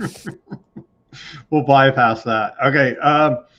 Yeah, the Epstein files, Google founder Sergey Brin and Jean-Luc Brunel here in photos. This is posted by William Ramsey's Investigates. He's not giving it up, as none of us should give it up, because we're going to keep reporting on this. Anyway, those high-powered characters, of course, linked up with the government. Here's a thread from William Ramsey Investigates. The Epstein files producer, Barry Josephson and Epstein. Let's take a look at this thread. He goes through a little bit about it. Well, glad that this guy was in there, American film producer. And then next, 5 girl studio tours right here. That's very nice. Young, attractive, insane Iraq. Right? Talking about the girls there. Dinner invite with Woody Allen, 2017. Stops at the mansion in Manhattan. Josephson. So they're all tied in together, using his position as a Hollywood producer to go ahead and traffic aspiring starlets. Here it is mentioned in the Variety magazine. Obviously part of the trafficking network there, Mr. Josephson. A little bit more, a brief reference to Epstein's book in one of his books, in one of his films. Very bizarre indeed. Very bizarre indeed, Ruckus.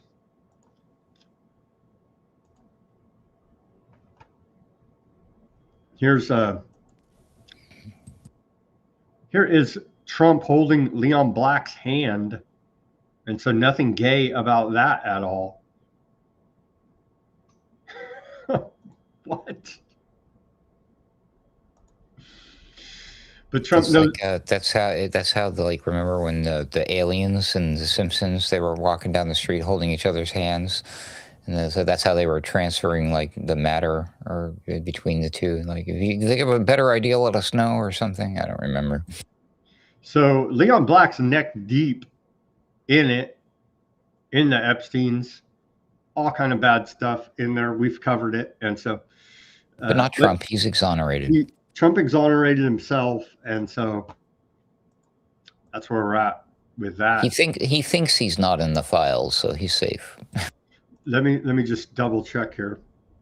I'm not in them. You could see we just searched it. Let's see if Trump is in there, even though he's exonerated himself. Oh, look. Turns out Trump's mentioned 5,359 times, and that's not even counting the redactions and everything they scrubbed. And what Trump has is a not common been name. It's a different Trump, Sam. It's easy.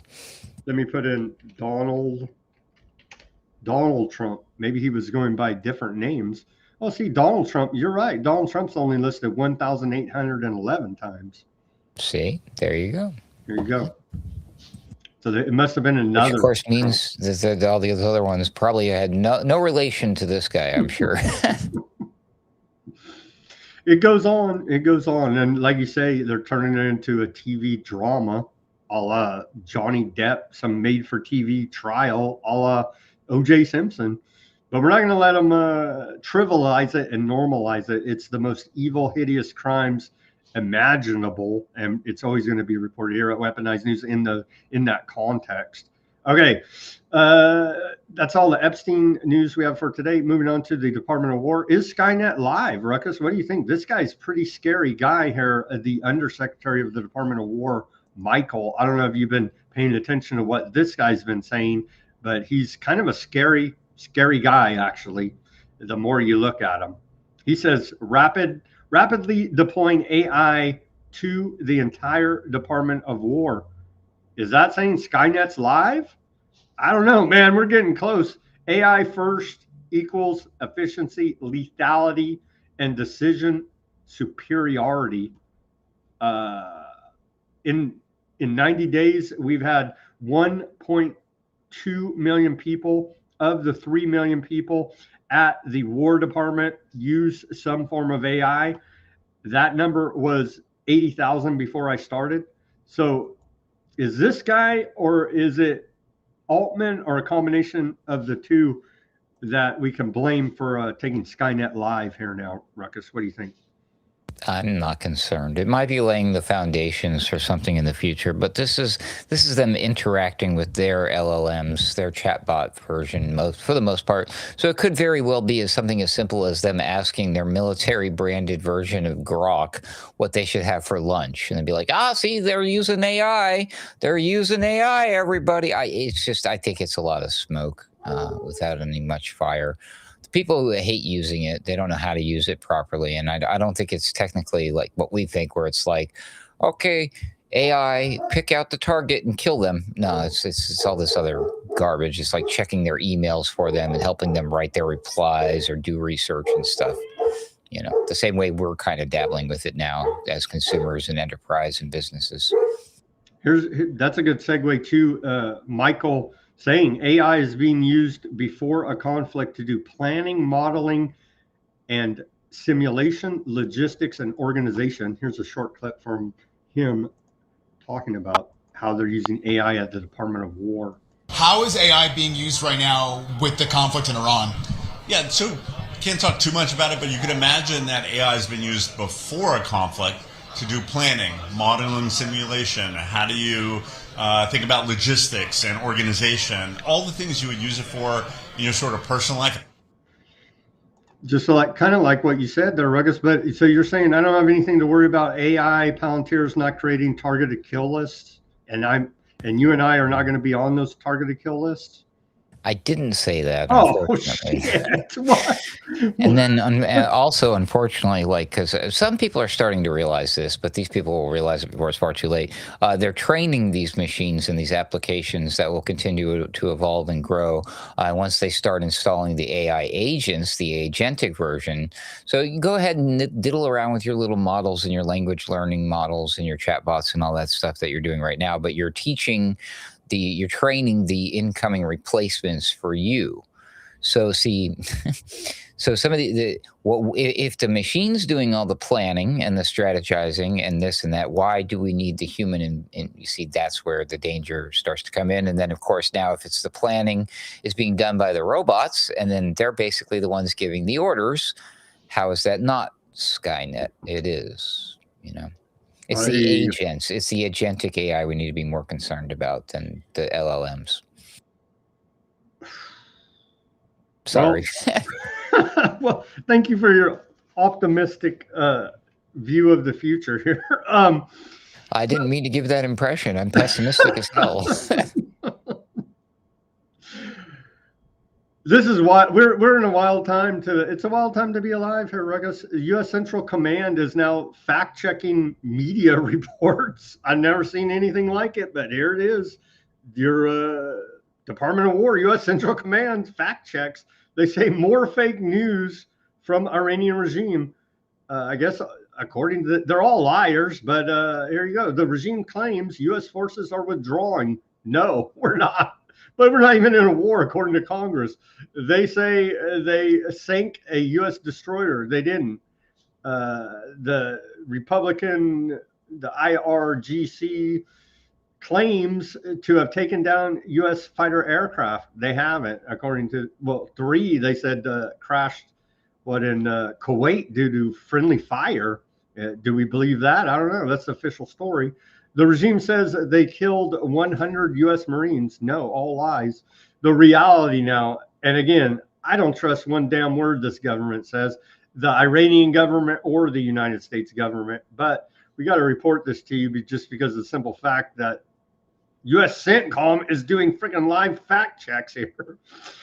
Okay, continuing. So straight up propaganda from the Department of War. They say the reality of the situation is United States forces are expanding strikes deeper into Iranian airspace by the hour. U.S. forces sank 20 plus Iranian regime vessels with overwhelming firepower from air, land, and sea. Over a 4-day period, U.S. forces have reduced Iranian regime drone launches by 73% and ballistic missile launches by 86%. Some could say they're keeping their powder dry. Who knows? U.S. military power projection capability is unmatched. All facts. And they wrap it up with some propaganda on their fact check. And so it couldn't be any more Orwellian. We truly do appreciate it and salute your efforts there at the U.S. Central Command. It was pretty clever on their part, too, how they reduced the number of Iranian drones by allowing the drones to collide with our missiles. It was neat. At a cost of $20,000 to $2 million or something like that per event. Crazy.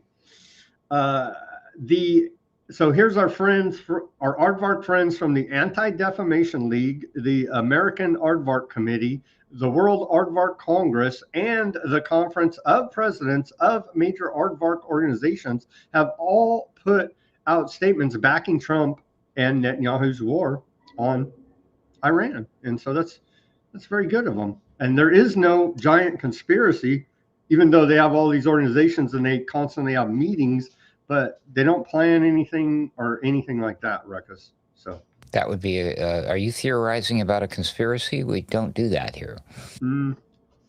Well, they've all signed up on for the war. Not war. Oh, well, they're signing up for the action in Iran, thankfully.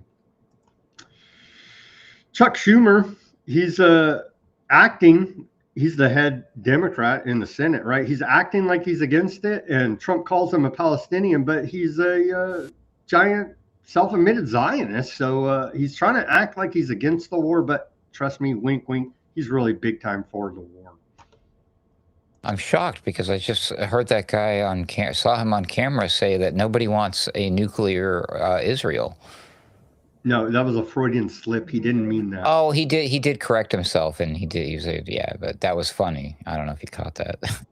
And so some people are baffled why iPatch John McCain 2 Crenshaw lost. I don't know. If there were signs, I don't know. He actually put this out as a part of his campaign. Our morality doesn't come from the government. It comes from Jerusalem.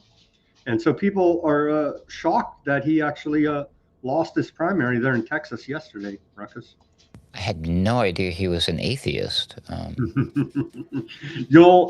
believe morality comes from God, but what do I know? No, it comes from Jerusalem. Neat.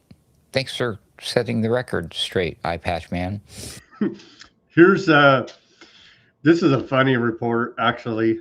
Not real. It's all aardvarks do is lie. Aardvark land officials allegedly hired social media influencers for $7,000 per post. We reported on those reports here at Weaponized News, and turns out they failed to pay them and are now facing lawsuits totaling millions of dollars over unpaid invoices. So they lied. You sold your soul, and you became a war propagandist for the aardvark regime, and you signed off on genocide, and now they won't even pay you your measly $7,000. The check is in the mail, as they say. except it's not. Oh man! And here's the report. Well, I didn't take the time to translate it. I'm trusting that the report. Anyway, it's in your funky language there. I'll post a link at Weaponized News Substack. You could go do the translation if you wish to get further details about that story. That's reported. That's great, because now they can't get in trouble for paying these influencers because they didn't pay them. So that's fine. We didn't do anything. We did not pay them to do that. They decided to say those things. We didn't pay them. Maybe we said we would and we didn't, but we absolutely did not pay them. So we're in the clear. Trust your local aardvark propaganda operation. Oh my God.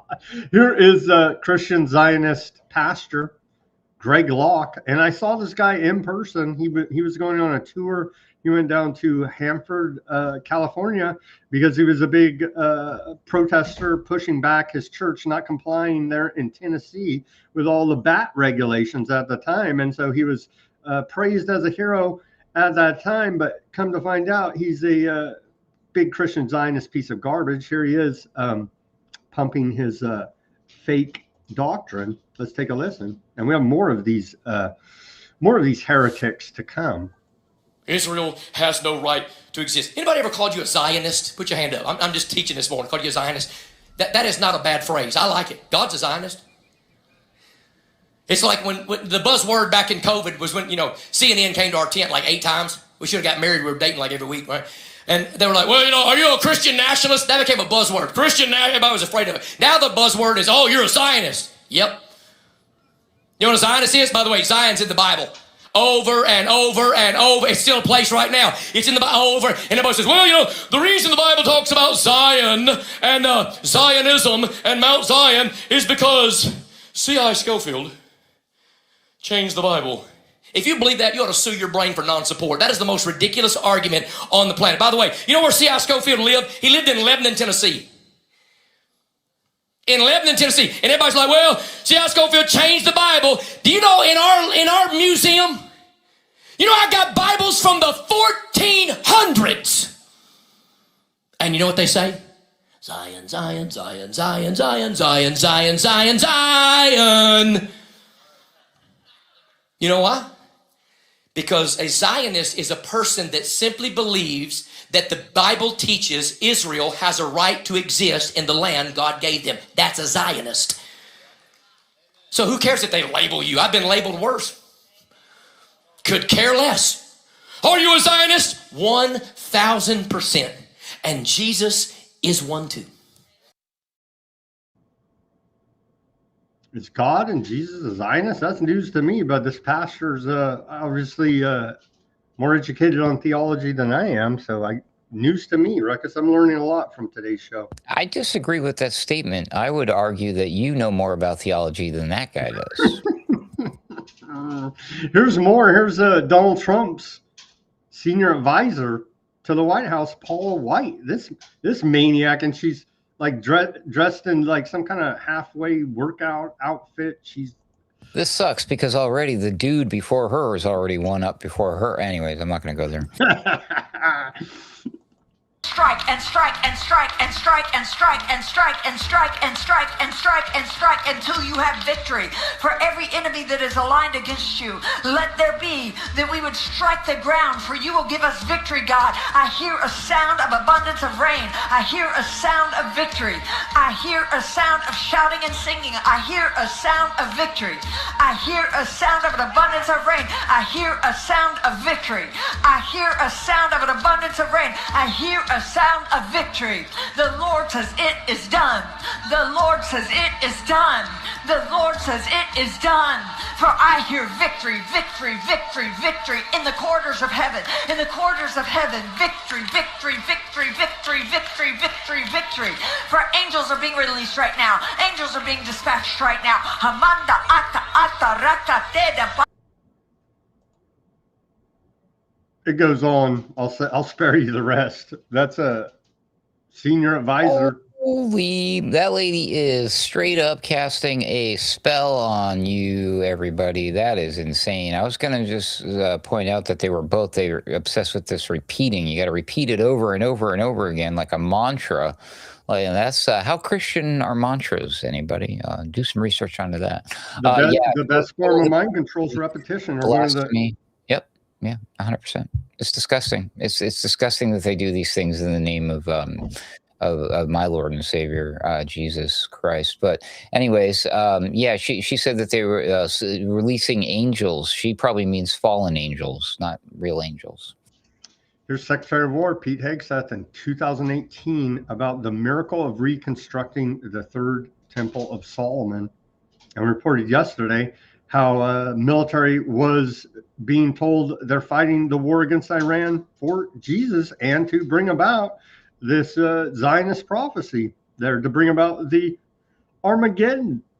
And many troops reported that this is crazy and they're offended by it and they don't support it. Anyway, reported on that yesterday, but this is what many of the true believers believe. Here's a flashback of Pete Hegseth. That's from 2008, and that guy's our Secretary of War now. And reported yesterday about religious fanaticism running rampant on all sides here now is what we're up against, Ruckus. Yeah, you don't say. China's satellites over West Asia. China's aiding Iran with satellite support, so none of America's attacks are not visible from Chinese satellites.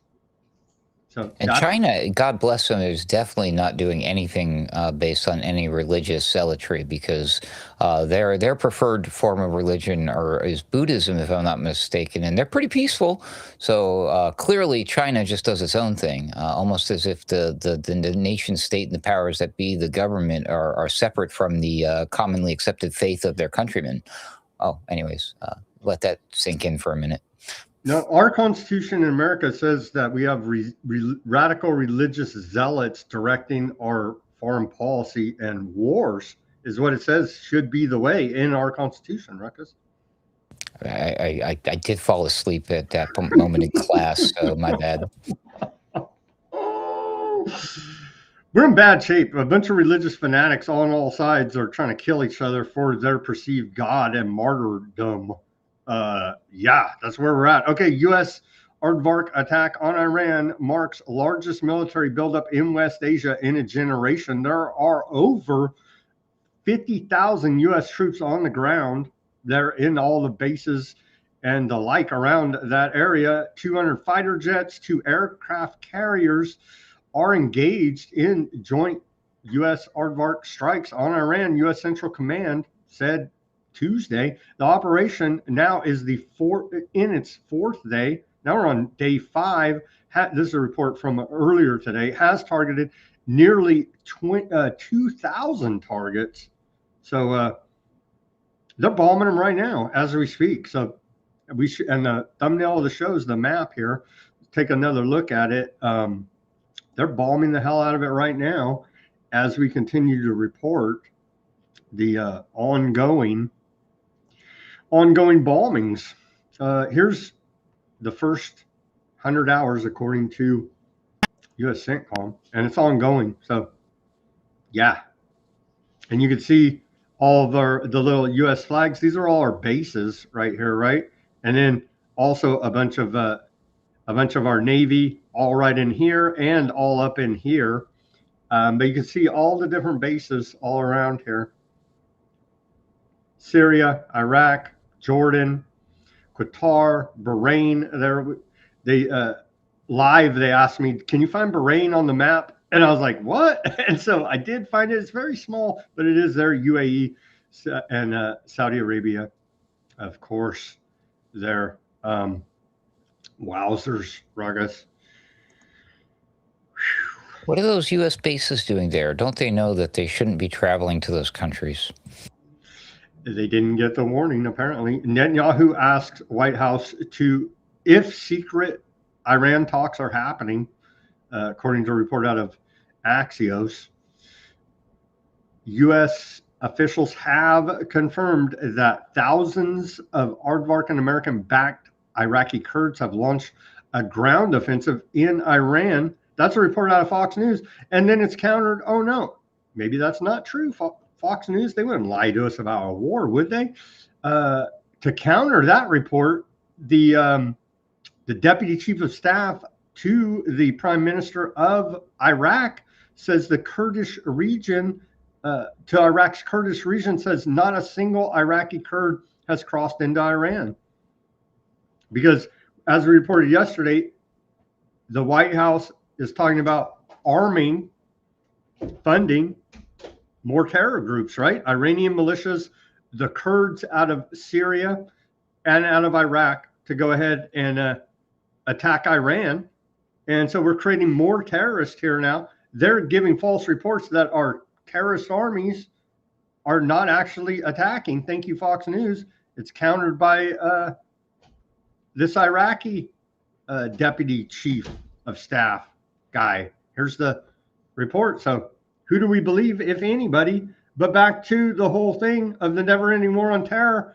These militia groups and the Kurds are a friend today and will be the terrorists. We have to go back into the Middle East to fight tomorrow, Ruckus. I mean, it's the same freaking tired routine. There it is. So two conflicting reports about if the Kurds are actually attacking Iran there. That's very ambiguous because he could be telling the truth that not a single, right? Not a single. So like multiple ones. And then the other way, all about semantics, I guess. The other way I read that is that if you look at it again, is it says not a single whatever has done the thing, and then it says this is patently false. You could take it as like the previous statement is patently false, the one that they just wrote. See, so it's false that not a single Iraqi Kurd has crossed the border. Okay. So all these government, all these government guys from all around the world are trying to one up themselves in Orwellian doublespeak, apparently. Oh man! So yesterday it was reported we're going to cut off trade with Spain. We're trying to kick them out of NATO. Spain are some real bastards, don't you know? Because they support Iran. That's all coming out of the White House yesterday. Well, all that beating from the White House turned Spain around, apparently. So now the White House says, according to a report out of Wall Street Journal, that Spain has agreed to cooperate with the United States military operation in Iran. Well, thank you very much, Spain. Wow. Took like one day to turn that whole thing around. They're very pro-war. I mean, pro-peace for like a half a day. Good. Quick, check the Epstein files for Spanish names. UN says, the United Nations says 100,000 people fled to Iran, most traveling north. And if you're rich over there, you could charter a private jet, but I was seeing like $150,000 bills. So you got to like have some money. The rest of the poor people are going to be potentially cannon fodder. Very bad there. Azerbaijan troops reportedly placed on combat alert and deployed to the border with Iran. So everybody around there is gearing up. Who was it? Syria yesterday is gearing up. They don't want a bunch of refugees coming into their country. And so the whole area they're trying to brace for impact. The Iranian deputy foreign minister did an interview with the Drop Site News, I believe, and he said what we've been saying. We were betrayed. Diplomacy was betrayed. Yeah, they were having talks, and it looked like everything was going halfway decent. You know what I mean? They were having talks about the ballistic missile program, the nuke program, the proxy armies, the three big ones, right, that we continue to report here. And it was like, yeah. And we had the Oman guy that was the mediator there. And he's like, yeah, it was like not that bad. We're going to continue talks. And then, boom, giant attack. And so diplomacy was betrayed by the United States. I do believe here, Ruckus. That's according to all reports, that's how it appears with Kushner and freaking Witkoff. So these jokers are the reason we have this war because they failed their diplomatic duties in negotiating peace. Ruckus, I'm hanging this on freaking Jared Kushner's neck. Wow. All right, that'll work. Save some blood on those hands for Trump, would you? As long as there's room after that bruise that we saw on there. Yeah, man, this is just a bad situation, Sam. It's a pattern that we've seen. They like to do these. He did the same thing with the what was the operation? Midnight Hammer. Holy crap, I forget the name. Yeah, that was the one where he went and he took out the nukes, right? And The then June bombing, Operation Midnight Hammer, yeah. yeah, and anyone who said otherwise is fake news. But anyways, we know that changed pretty quick. But they did the same thing. It was like we were in the middle of like, oh, we're making a deal, doing the negotiations, and then bam, we do the thing, right? We did the exact same thing. It's like a repeated pattern. And it's like, who else do we know on the world stage who likes to do these types of things? Anybody? Oh, Aardvark Land. They whack the negotiators, and they're like, we couldn't have peace. It's like you guys whack the negotiators. That's why we can't have peace. Because you whacked the negotiators. No, well, they didn't want peace. You whacked the guy that you were talking to about peace. A lot of the things that this administration is doing, especially in the advent of this non-war thing, whatever the hell it's called, or whatever you want to consider Operation it. Epstein Fury, it's called. Epstein Fury. There you go. Right. Yeah. Operation Bite My Ass. It's a bunch of bullshit is what it is. War is terrible. War is stupid. And this is a war. If it's not one now, it's going to grow into one, obviously. But all of the things that we're doing, it's just like we're copying and pasting Aardvark Land, their tactics. And it's like, and then you hear about all the training and the cross training and the technology that was stolen from us by them. Yes, that happened. That's a thing.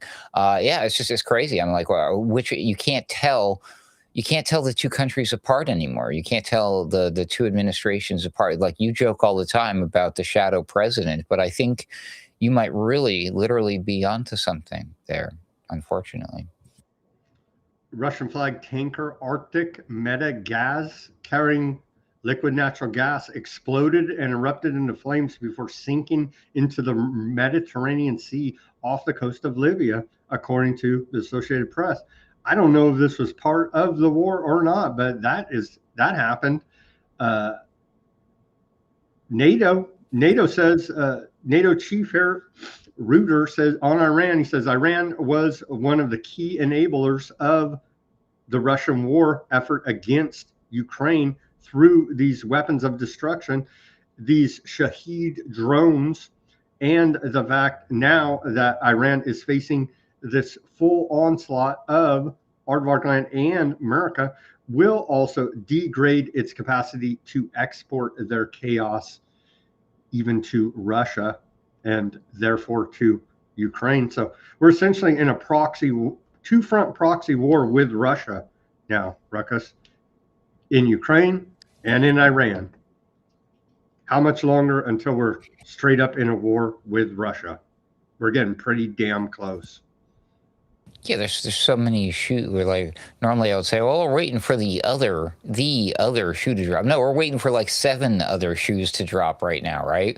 Where we're probably going to see some of the like they promised us the cells, the sleeper cell stuff, right? We're already seeing some shades of that going on. They promised us cyber polygon, so maybe China, Russia could get involved there. And how? I mean, man, if I was China, Marcus, on the Iranian sleeper cells, real quick, they have declared fatwa global jihad, and so that is a thing. And the message went out to all the Muslims supporting the Iranian regime and are believing on that side that they go and die in global jihad and they become a martyr. And so that is a thing, and that is going on right now.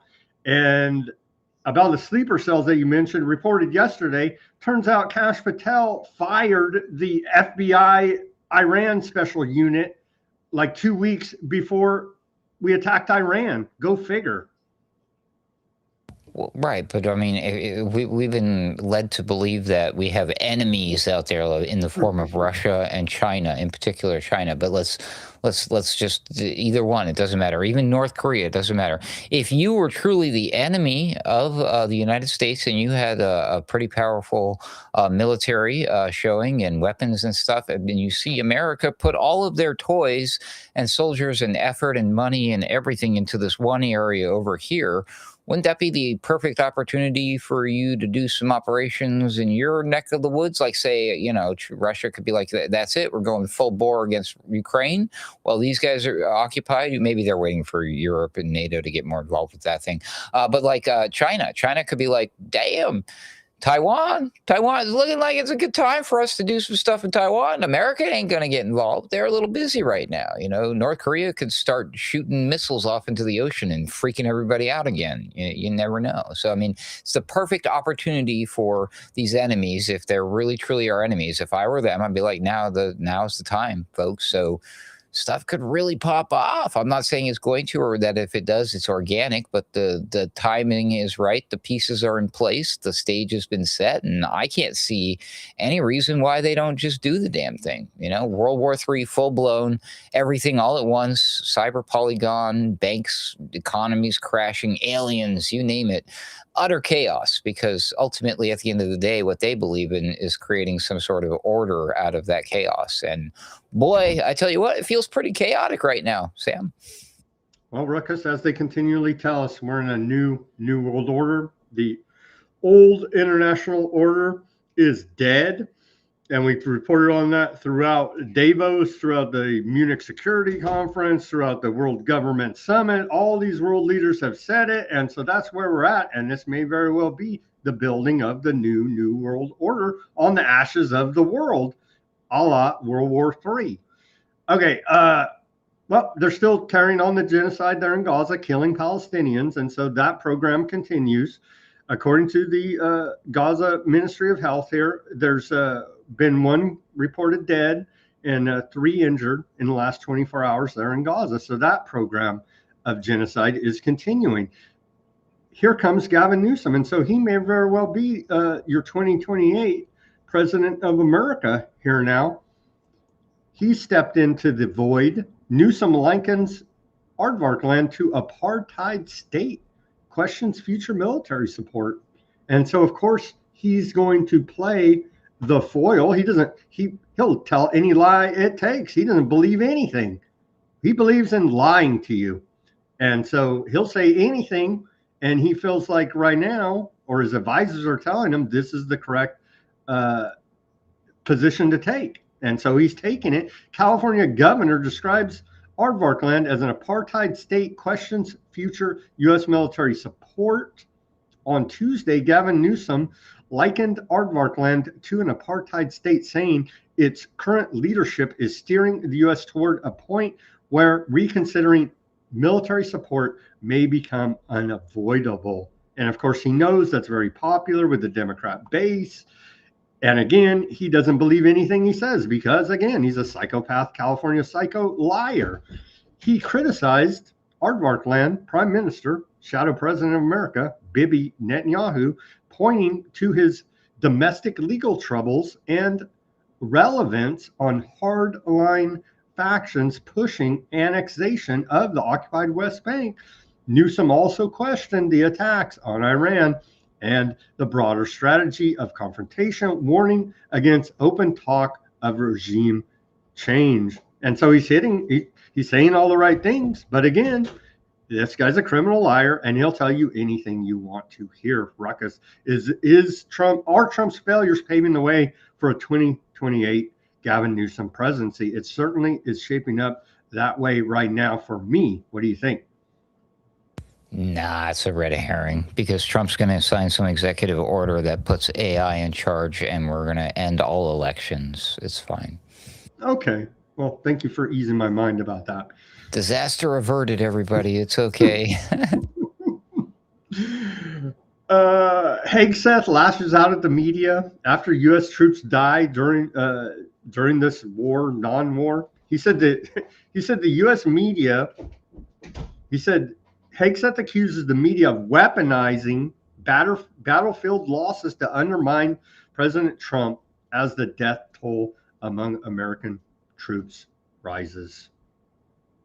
So if you talk about troops are dying, we don't like it in this war, we want peace, stop killing people, you went ahead and weaponized those thoughts.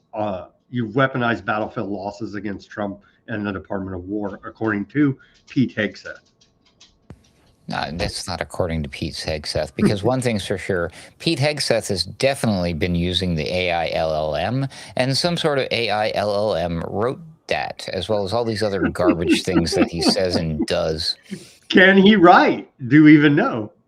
Can he read? Can he spell? Can he serve in the military? Did he? What was his active duty service like? Oh, never mind. We're not going to go there. At least 101 people are missing and 78 injured after a submarine attack on an Iranian ship off Sri Lanka's coast, according to report out of Reuters. And so that's your big submarine attack there.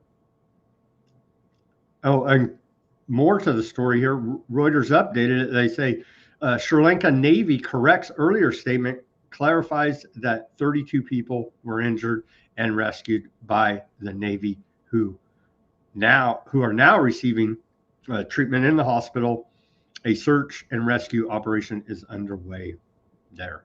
32. Wake me up when it's 33. U.S. kills dozens of Iranian sailors returning from India in first torpedo strike since World War II. That's crazy, right? Gotta love those firsts, right? First since World War II, submarine torpedo attack killing people. But we're not in a war yet, so wow. What's that scene in Star Wars? Where like, I got one. That's great, kid. Don't get cocky. Head of Iran's Supreme National Security Council, Ali Larijani, if I'm pronouncing that correctly, he had this to say. He said, Trump, by being drawn into Netanyahu's farcical games, has dragged the American people into an unjust war with Iran.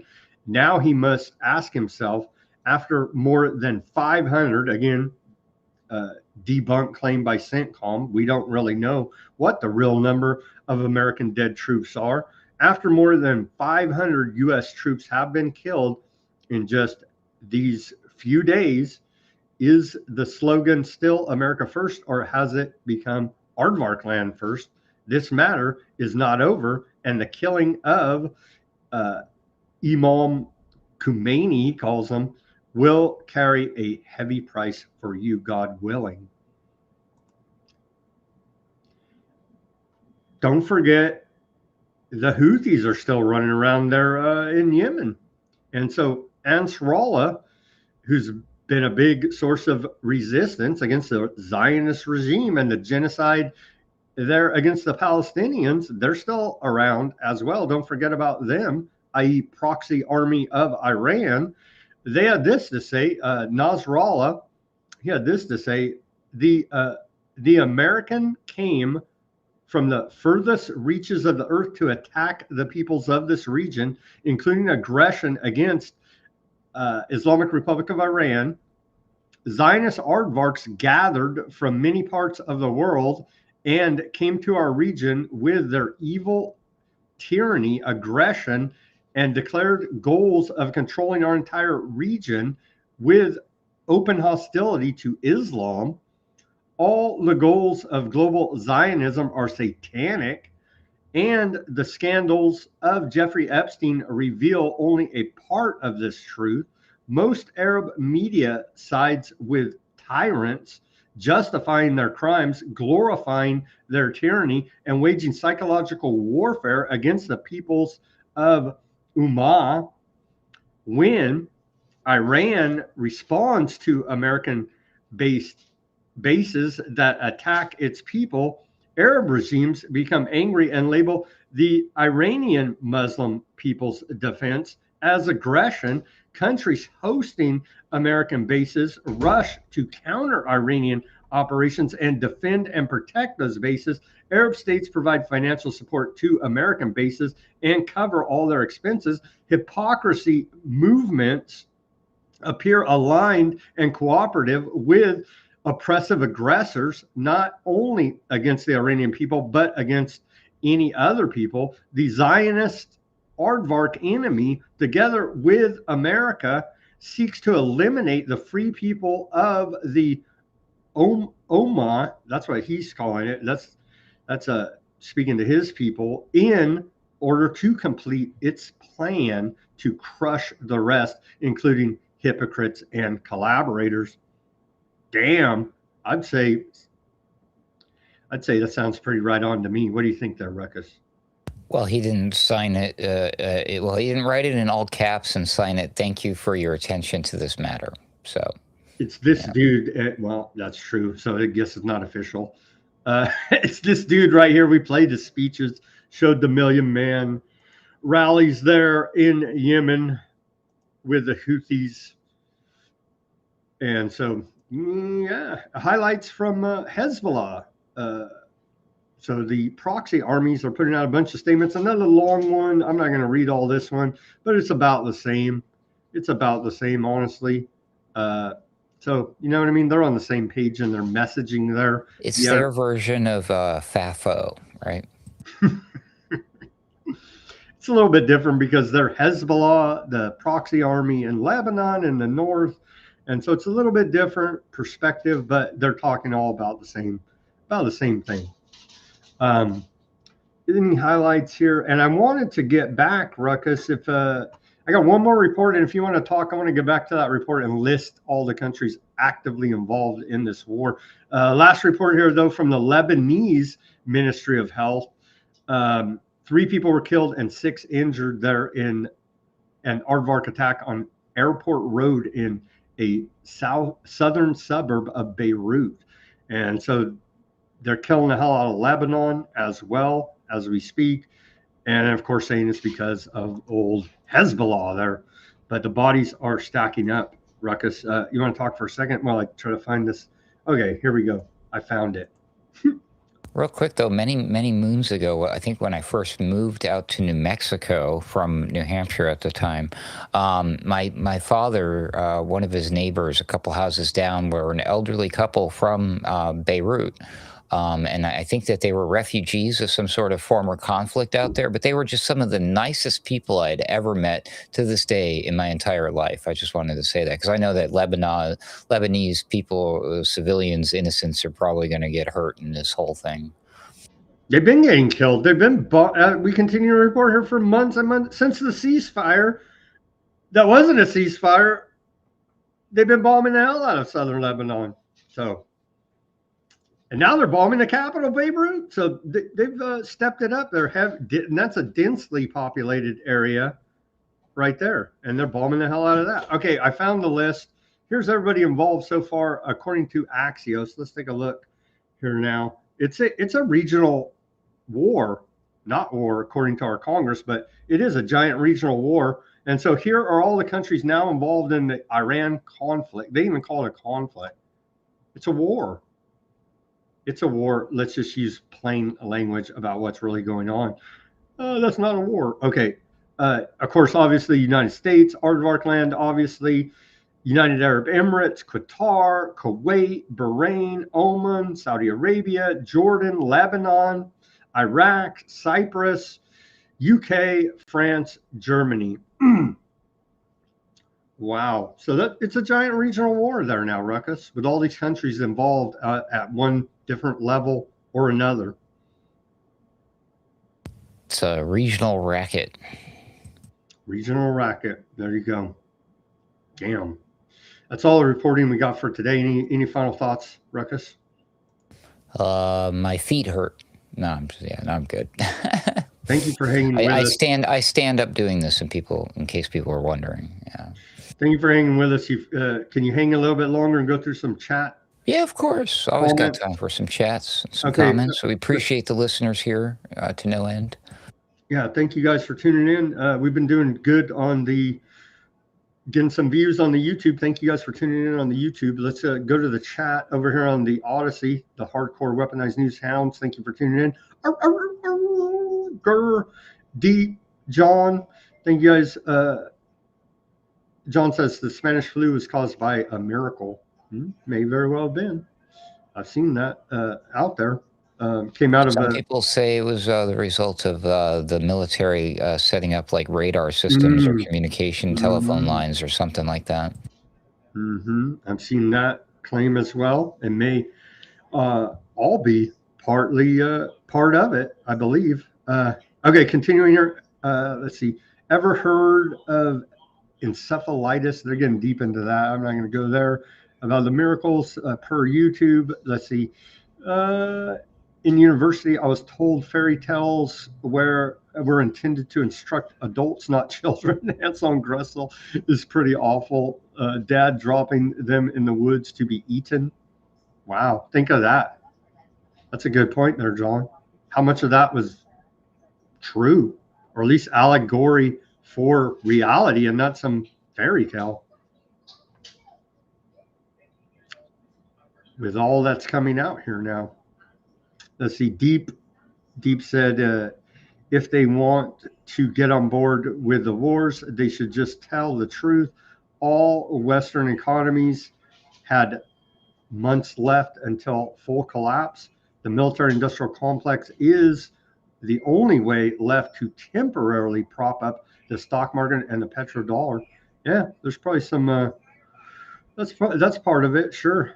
The Epstein class can take more profits. Yeah. As they told us, right? It's not their job to go work. That's a goyim job. It's their job to profiteer off financial markets, wars, and major world events. That in part, they're probably engineering some kind of way in the background, as well with foreknowledge to front run all of their trades, all of their deals, so they can laugh at the goyim, right? As per Epstein emails where they talk all about that. Pretty funny stuff when you think about it. Let's see here. David jumped in. That's a new guy on the Odysee. Let's see. He says, are mini nukes already planted under cities like New York City? I don't know. I've seen that claim out there. I think claims Aardvark land planted nukes all around the world. I don't know. Who knows? I've seen claims that nukes aren't even real. That so too. Who knows? Who knows? Are nukes even real as are advertised? Let's just say. You know what I mean? I believe they can blow up a lot of stuff. I believe that 100%. But do they have thermal nuclear weapons? I honestly don't know at this point if their claims are true, i.e. the Cold War with Russia, right? I don't know. We have to question everything. And there's a lot of evidence I've seen that the alleged atom bombs dropped on Japan could have been fire bombings along with on the ground bombings, and on that goes. If you ever go down that rabbit hole, there's a lot of evidence that there may not have been actual atomic bombs as is advertised dropped on Japan during World War II, or it wasn't as we're told, let's just say, as per just about everything else, right, that we have come to learn. Thank you guys for tuning in on the Odysee. Appreciate the chat. Let's go over to our other chats. The old we'll take a look at YouTube. We have Bob over there. Sid said, it's like these fools are constructing a myth about this conflict and telling the American people on live TV. Indeed. Just make it up. But yeah. Okay. Oh, that's a good.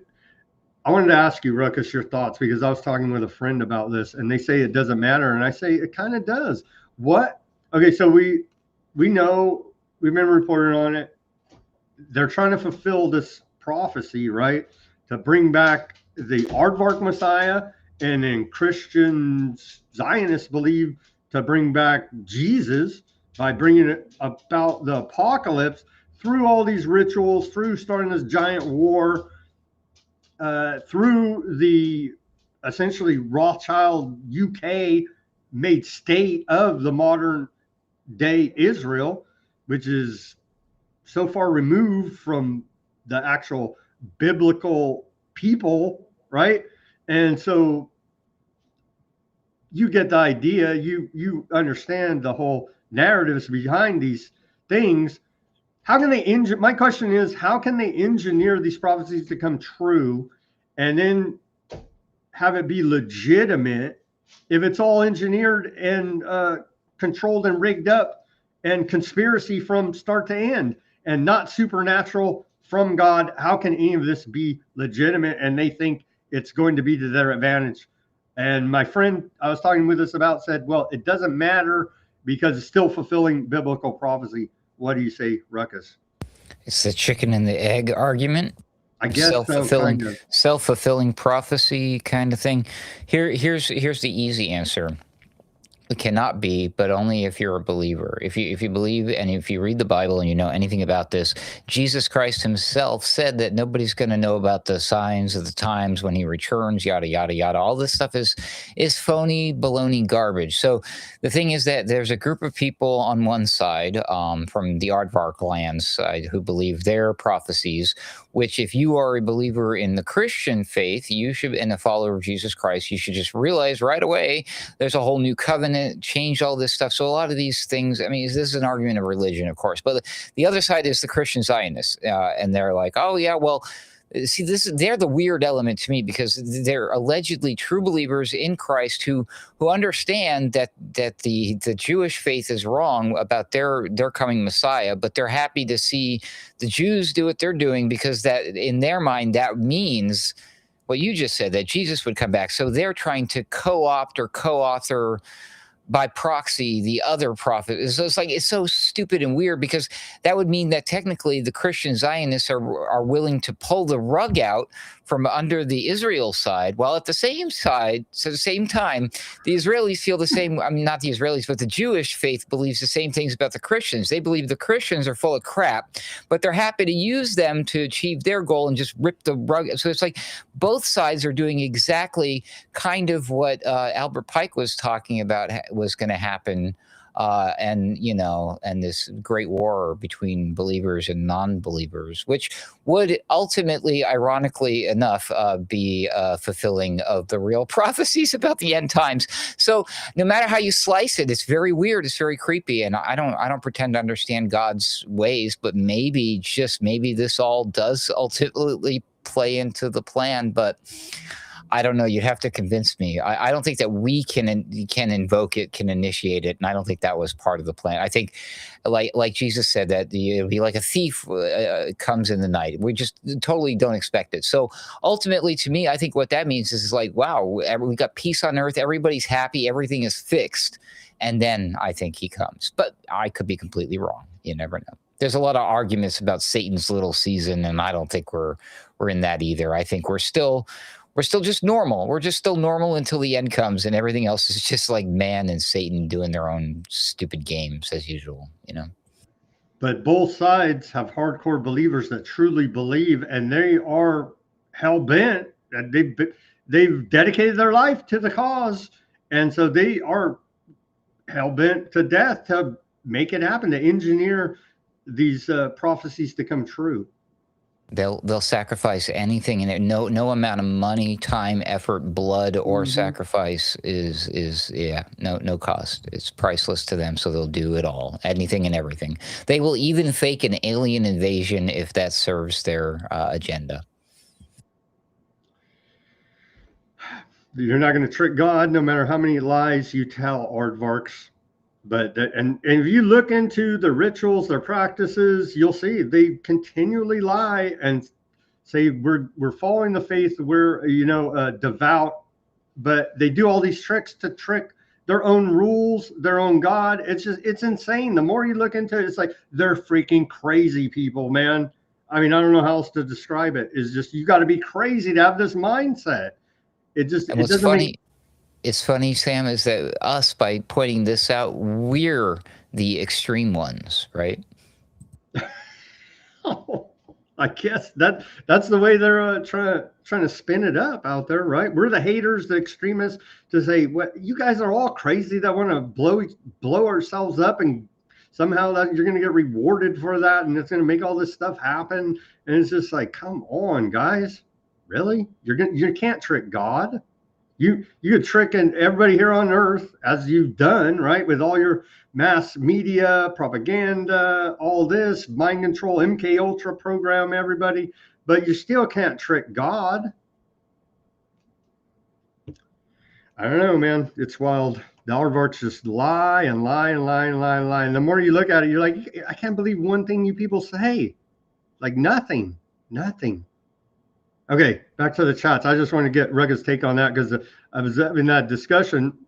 If any of this even matters, and it's still fulfilling the prophecy, whether engineered or not. And so that's something to think about. Okay, let's see. Back to the Jan over there. Thank you for tuning in. Michael, I see there. They are waiting to bring in the New World Order. Like, this is part of it for sure. The new World Order. Because we were already under the international order, but now we're in a new world order.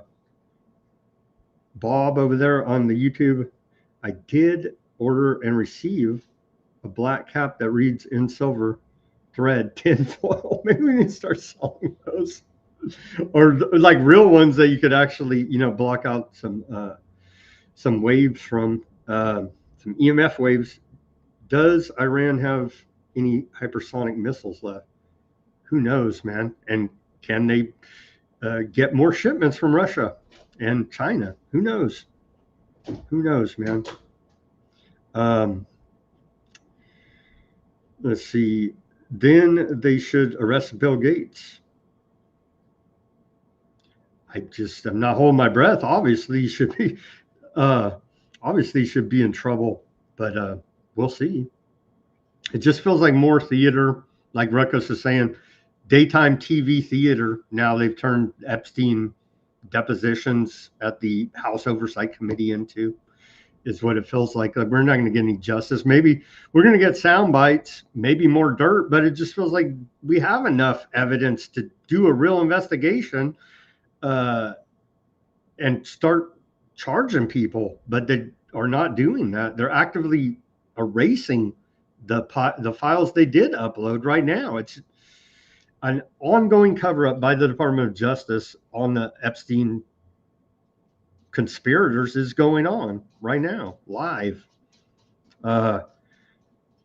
Deluxe said that's Deluxe, or Dual Helix is the one that called me out live on Bahrain. He's like, do you even know where Bahrain is? I was like, maybe I don't. And I was like looking on the map. It's real small, but I did find it right there. I knew it was right there in West Asia region. So shout out to you there, Dual. That was a good one. Live, Pamela, horrid thugs, low-class mobsters, gangster capitalism, exactly like Smedley Butler told us so many years ago. Same racket, right? It's the same racket, different players, different players, different faces, same racket. Let's see here. Anybody else there? Going through the comments here. Mac, shout out to Mac. Thanks for tuning in on the YouTube. Mac there. He says, hopefully it's indulgent fret, but mention if you hear Mirandy is okay. Okay. Let's see. Are you sad? Bob sad about Crenshaw? It's okay. We'll get another McCain Jr. soon. We have Lindsey Graham, so I mean, I'm sure they'll roll out some other McCain Jr. neocon type. Because what was his whole gig thing? His shtick claim to fame is he's a disabled war veteran, right? And you're like, okay, that's pretty legit. But then you go in there and you're all pro-war. It's like, wait a minute, dude, did you learn anything? You lost the eye allegedly, and you're over here saying shoot my other eye out. You know what I mean? It's just like, and I guess then in the land of the blind, the one-eyed man will be king, right? I mean, something like this. I don't know. It's wild. They say Crackett sucks, and so does Crenshaw. Chloe said. I'm just kidding, but you got to give her credit for some of her lines that she was putting out there. Some pretty comical stuff. They've been stealing. Somebody on Rumble I don't recognize, Barto, said, this is an interesting, I didn't think about this, them calling it not a war. Hey, there can't be war crimes if it isn't a war. Oh, good point. It's all in semantics, and we know they love to play their legalese games, and that may very well be part of their plan. Continuing here, let's see. Who do we have? Silver, our energy minister, said 2 days ago, nothing to worry about. Today's news, Australia, mass shortage after speech triggers buying. Damn, Silver. And see, I bet if you look into it further, the insiders all knew what was going to happen and front ran the whole thing and made a bunch of profits out of it as well. Like every time, that's how they roll, man. Duel says drain oil reserve and start war. What the F? Pump and dump. Quite literally pump and dump, right? Kerry says sent a link to Weaponized News about how the 12 Iranian missiles destroyed the U.S. radars after attack. Check that out. I'll cover that tomorrow. Let's see. Link is World War II. Okay. Thank you for that, Kerry. We'll take a look at that report tomorrow. Pamela, to Elon. Tell Elon to drill a hole in his drill a hole in a phone and export images. Then think about brain chips. Idiotic sci-fi. They can't cure baldness. Oh man. Sex change shouldn't be available under 18. Yeah, well, that's one good thing. I do believe the Trump administration health department has done is at least made them back off on minor sex change surgeries. So I would say that's a win. Let's see here now. Trump stole V's oil, then took target practice on their fishing boats before hitting Iran. Yeah. We just did a big hit job in Ecuador too. We're doing hit jobs all over the place, man. It's a full-on war. Trump's it's a multi-front war. Straight up going from sanctions to tariffs to weaponizing the dollar to straight up gun in your face. I mean, they're using all weapons at their disposal to wage a full world war. I mean, we're almost there. We're almost in where we can say, hey, this is a full world war going on. We're pretty damn close. Because if you say okay, economic sanctions are an act of war, which I do believe they are, then we are in a world war. Just not hot shooting with everybody yet, but as many sanctions as America's issue. I mean, with Russia straight up. So, and like 40 full spectrum non-war. And like 40 other countries we have heavy economic sanctions against, and that's not even counting tariffs. Okay, guys, thank you for tuning in. That's all I got in me for the chat. Thank you, Ruggles, for sticking with us and going through this insanity. Wow. Okay, we're on day 5 of Iran war, and we'll keep reporting here. As always, everybody do your own research. Peace, love, and freedom. Speak on, take action. Have a great rest of your Wednesday evening, and we'll be back here on Thursday for more Weaponized News.